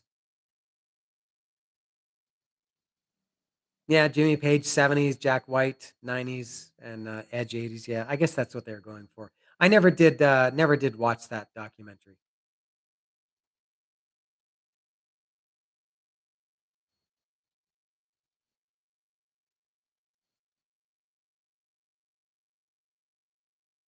Um, what do you mean? He's the opposite in what way?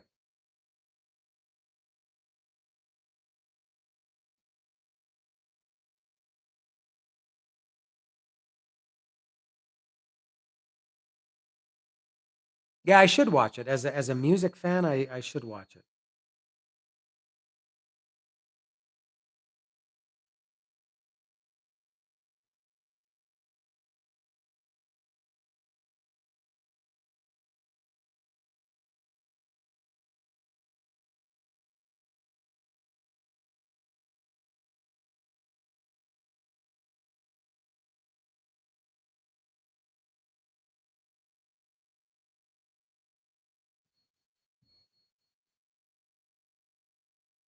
Oh, yeah. Okay, I get it.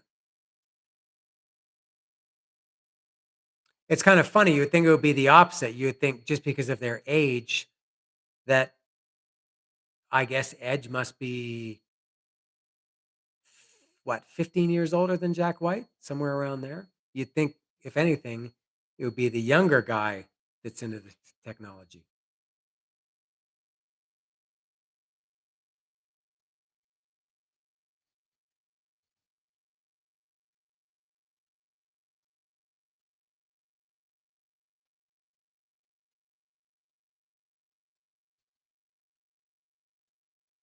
Yeah, he played here. I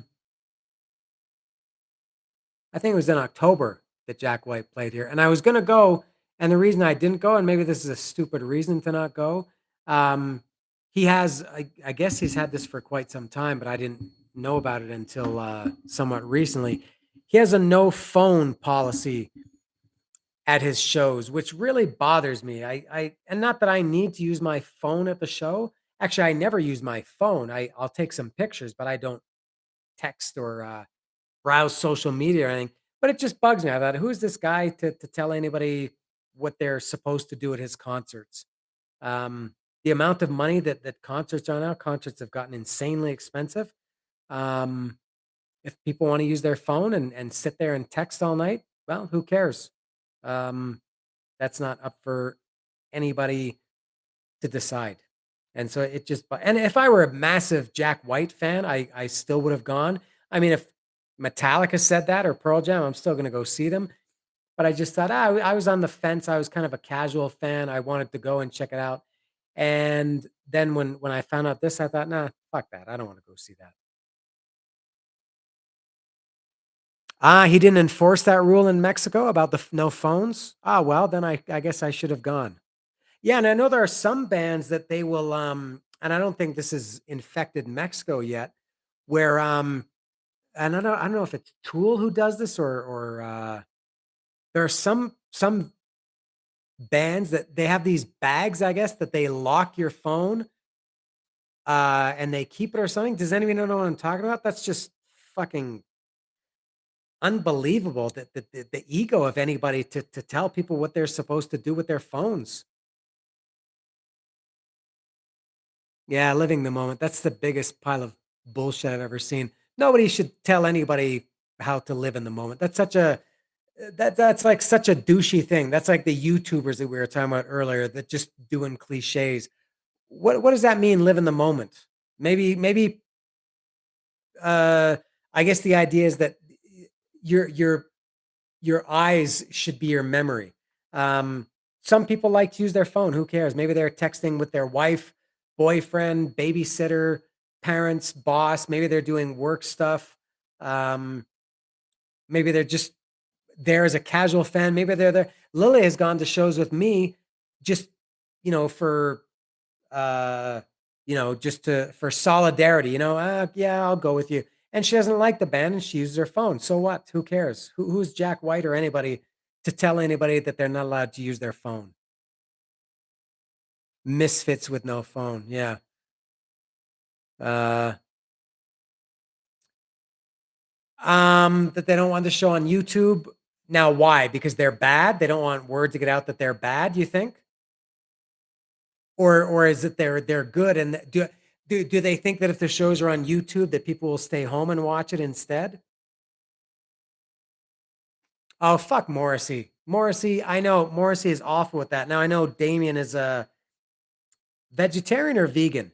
Um, but yeah, I've heard about Morrissey. Who the fuck is Morrissey to tell venues um that they can't sell hamburgers or hot dogs? Or that the people working in the venue have to be vegetarian too. That's just far too much control. Yeah, Morrissey is notorious for that.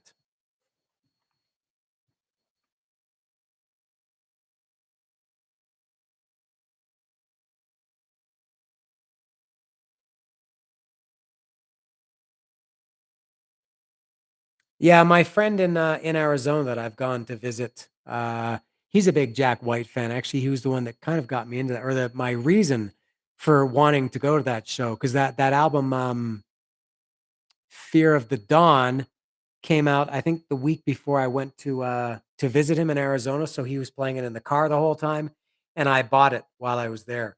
Um, yeah, and I know, and he's seen him live a couple of times. Yeah, I'm aware of Jack White's reputation, but that just turned me off.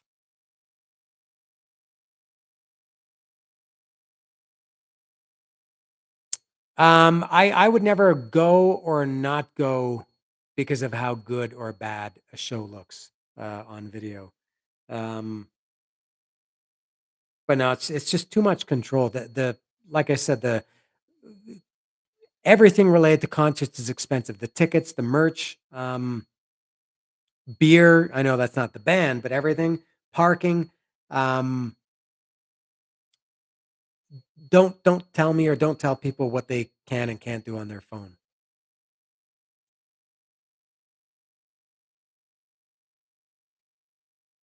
I don't care if they talk about politics or anything. I don't really that's never bothered me. Um, actually, I kind of like it. I think it's a little bit boring when I like it when bands are my favorite band, live band ever by far, nobody's even close, is Pearl Jam. And the part of the reason I like Pearl Jam is because they play like 30, not these days, but up until the previous tour, they were playing 30, 35 songs a night. And from one night to the next of the 35 songs they play, maybe they only repeat 10 of them. So you would hear 35 songs one night, and then the next night another 30, and 20 of them are different. And the thing I like about them is not just that, but that they or Eddie Vedder, he talks to the crowd. He doesn't have like shtick that he does. He doesn't, say the same thing every night. It makes every show personal. Um, so I like that. What bugs me about some bands, it seems a lot of bands, when singers start asking questions, it's like they have no personality. Like, how's everybody doing? Do you have the new album?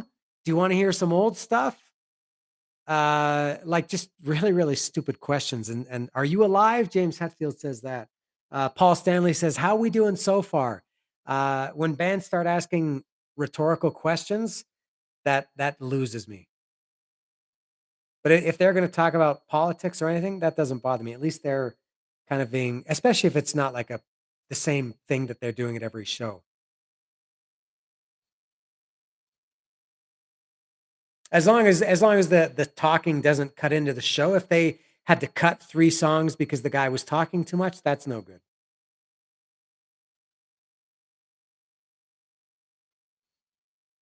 Yeah, I'll go see, I'm not really like as many concerts as I go to, I'm not a snob. Like, I don't care about, not too much. I don't really care about the set list unless it's a band that I'm kind of just semi curious about. If they're not playing any songs I don't know, I probably wouldn't go. But if it's a band that I'm kind of on the fence about and I see that they're playing a bunch of songs that I like, I'll go. Um, and I don't, it sounds bad to say, I don't care too much about how they sound. Um, it's understandable for some things. Um, like I said before, I just like going to concerts. Ah, yes, I can't hear you. Um, yeah, that's another, oh, that's maybe the biggest cliche they say. I can't hear you. Yeah, that's the cliche of cliches. Or,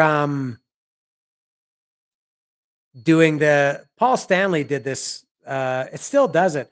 When they play Mexico City, he'll say, "So we played Monterrey 2 nights ago," and then the crowd boos, and I think, "Jesus Christ, you're still doing this shtick, like, pitting one city against another," and it's bad that the fans are stupid enough to boo because he says the name of another city. Also, when they divide the crowd, this side goes against this side, and which side is louder. That's all just such uh, cheesy crap. So outdated. A weekly music chat. Yeah, but it seems that everybody does that. I feel like I could, but it's hard. I think to come up with something to talk about every week. Same with, again, going back to these Vietnam videos or the travel videos. The reason the videos, I think, in some ways are so repetitive is because there's just too much. How can you make um, this guy Chris that I mentioned earlier that I watched his Mexico City video today? He does 2 videos a week. I don't know how you can think of enough things. What are you gonna do? The top 10 this or the most whatever superlative you wanna use this, the best things to do? Um, Although with music, I feel like I could always talk about something. Live in the Raw. What did he say on that? I have that album. That was never an album that I got into. What was he saying on Live in the Raw? Just the typical rock cliche stuff?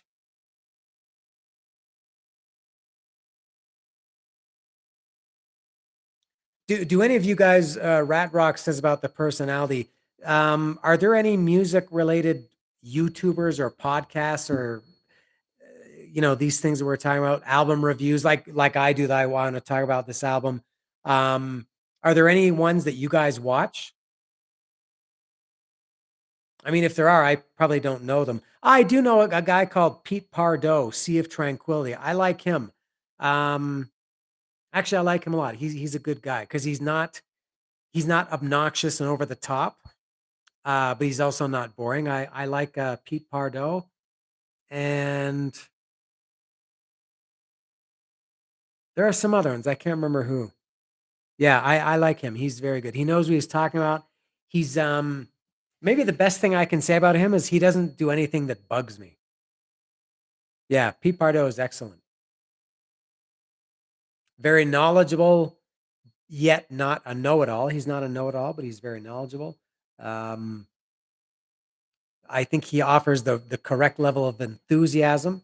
Some guys are kind of boring. Some guys are just totally. I think it feels like they're acting. They're just going over the top. Yeah, but I like him, and it's not that I agree with him or not, because there are a lot of things that he said that I really strongly disagree with. But I like the way he presents himself.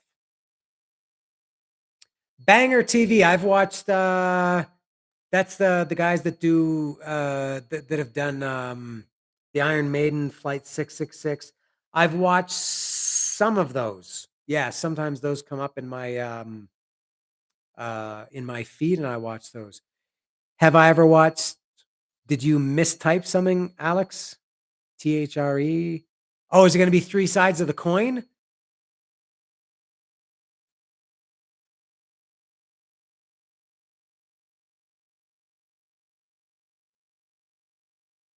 I have a feeling he's going to. Yes, can't stand those fucking guys.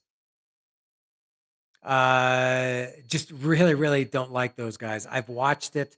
They're just so, and I think people know I love Kiss as much as anybody, but those guys are just so gatekeeping, I guess. They're gatekeepers. Um, no, don't like them. I mean, I like that they talk about Kiss, but again, how can you fill I don't know how if their show is once a week or twice a week or once a month. Um, but no, I like the idea that they're talking about it, but they just drive me nuts.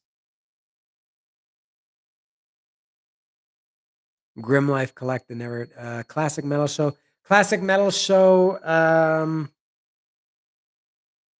That's not that metal show with Eddie Trunk, right? What is classic metal show? It sounds familiar. Potter Than Hell, never heard of that. Oh, classic metal show is I do know that. Is that who's the host of that?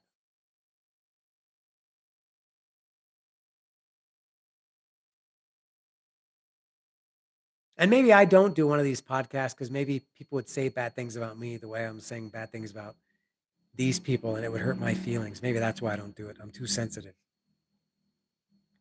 Chris Skin. I don't recognize the name Chris Skin, but I do know the classic metal show. Um, and there was a guy, uh, Nelly sounds familiar. There was a guy from Metal Sludge who does I guess it's a podcast. Um, he does it with that guy Paul Gargano from from Metal Edge magazine. What was this guy's name on Metal Sludge? Um, he's in an I think he's in an Ace Frehley tribute band. Maybe Damien knows who this is, or one of you know who it is. No, no, Paul. He does it with Paul Gargano. Who's the guy that does the podcast with Paul Gargano?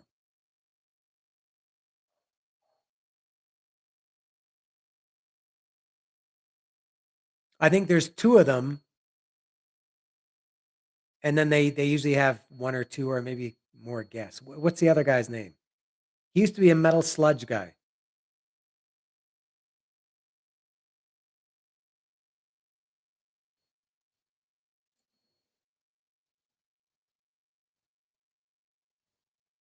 Oh, it's called it has fuck in the title. It's called What the Fuck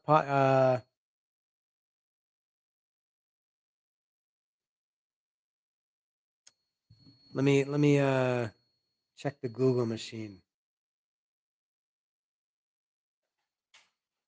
Unless somebody can think of it before me. Paul Gargano podcast. Oh, another effing pod. Izzy Presley, that's the guy's name. Izzy Presley, another effing podcast. Um, has anybody listened to that?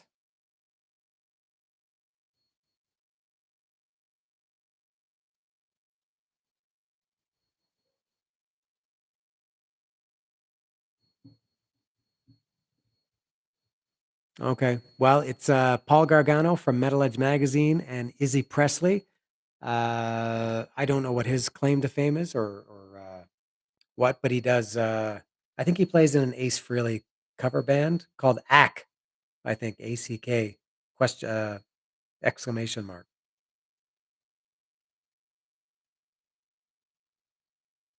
I don't even know that Metal Edge even exists. I used to buy that magazine in, I guess, from 88 to around 90, 91, around there.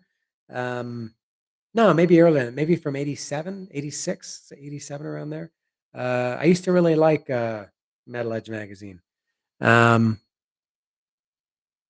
Now, do you mean if Lemmy had a podcast, or if there was a podcast where people talked about Lemmy?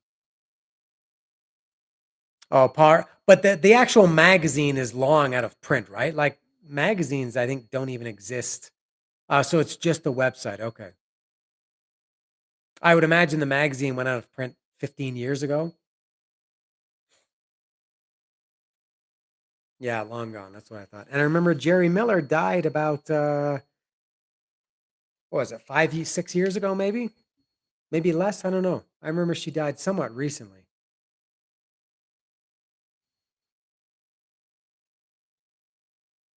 5 years ago. Okay. She was on Jeopardy. She was a Jeopardy contestant. You probably already knew that. Uh, I think after Metal Edge, like this was maybe in the 2000s. I think she was on Jeopardy. Excuse me. Yep, I used to love Rip as well. And before that, maybe around 83, 84, Circus and Hit Parader, I guess, were the two big ones. Faces, I don't know if anybody remembers Faces magazine. I think that wasn't around very long, but I like that one too. And then Rip was Rip started in when? 80, around 89, 90?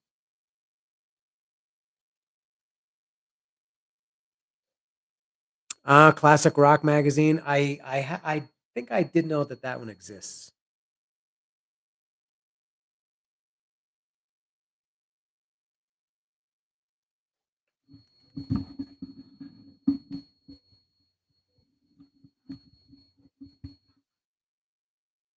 Oh, I didn't know she had a disease. I remember she was kind of, she had lupus. I don't remember I don't think I knew that, but she did look kind of strange. She had a strange look. And what exactly is lupus? Other than George Costanza saying, "Lupus, is it lupus?"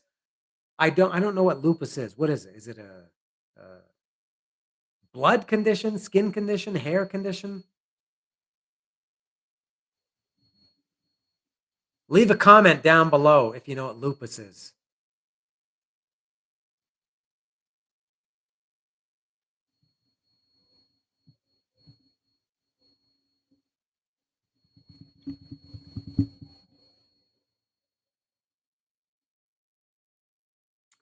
Yeah, I think it had something to do with Larry Flint from Hustler.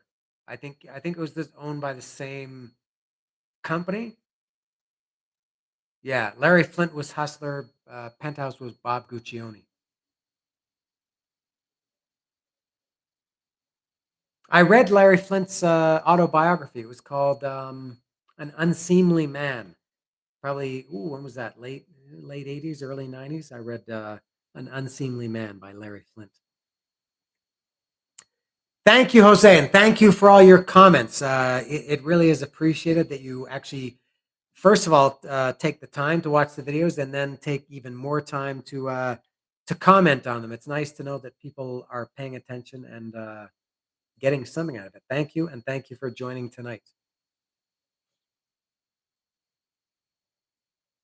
Never heard of hot metal. Yeah, Rip came around just when Rip was kind of a little bit more serious. Rip was kind of post glam. Like Rip didn't cover Rat, Bon Jovi, Poison, Cinderella. Rip was Metallica, Guns N' Roses, Faith No More, Alice in Chains, Pearl Jam, I think.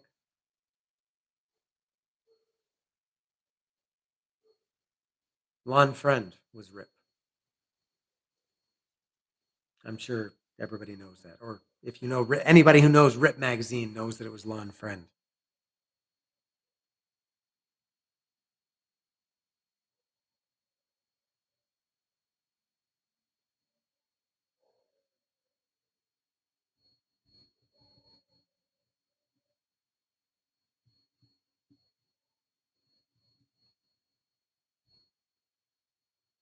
I don't know if anybody's here or typing, but this is probably a good opportunity for me as well to sign off. It's 11:30 for me, which for me this week is very late. I've been getting very tired early, as mentioned earlier, with the I guess the jet lag. Yeah, love hate. They were post glam. I like that music, that kind of that later glam we mentioned earlier. Sea Hags.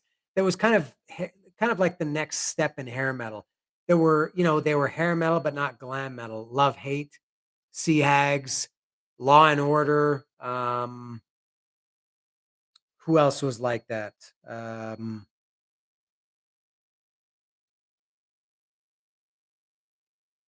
to think who else was like Junkyard, Junkyard for sure.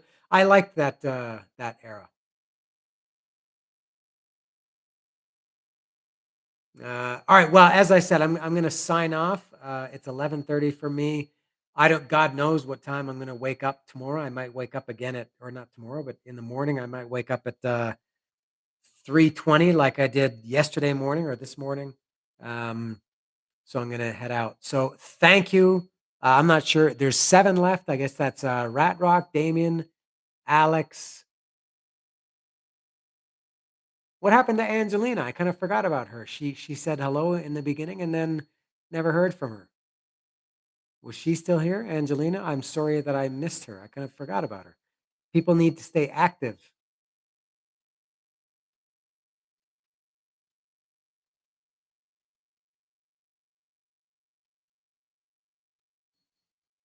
I just saw Tesla today announced a new live album coming out. I can't remember when, sometime this summer, I think, but they announced that today. All right. Well, thank you again for whoever is left. Whoever is left. Once again, thank you for keeping me entertained for 3.5 hours and for watching the videos. That's very cool that people are interested in my little mundane life.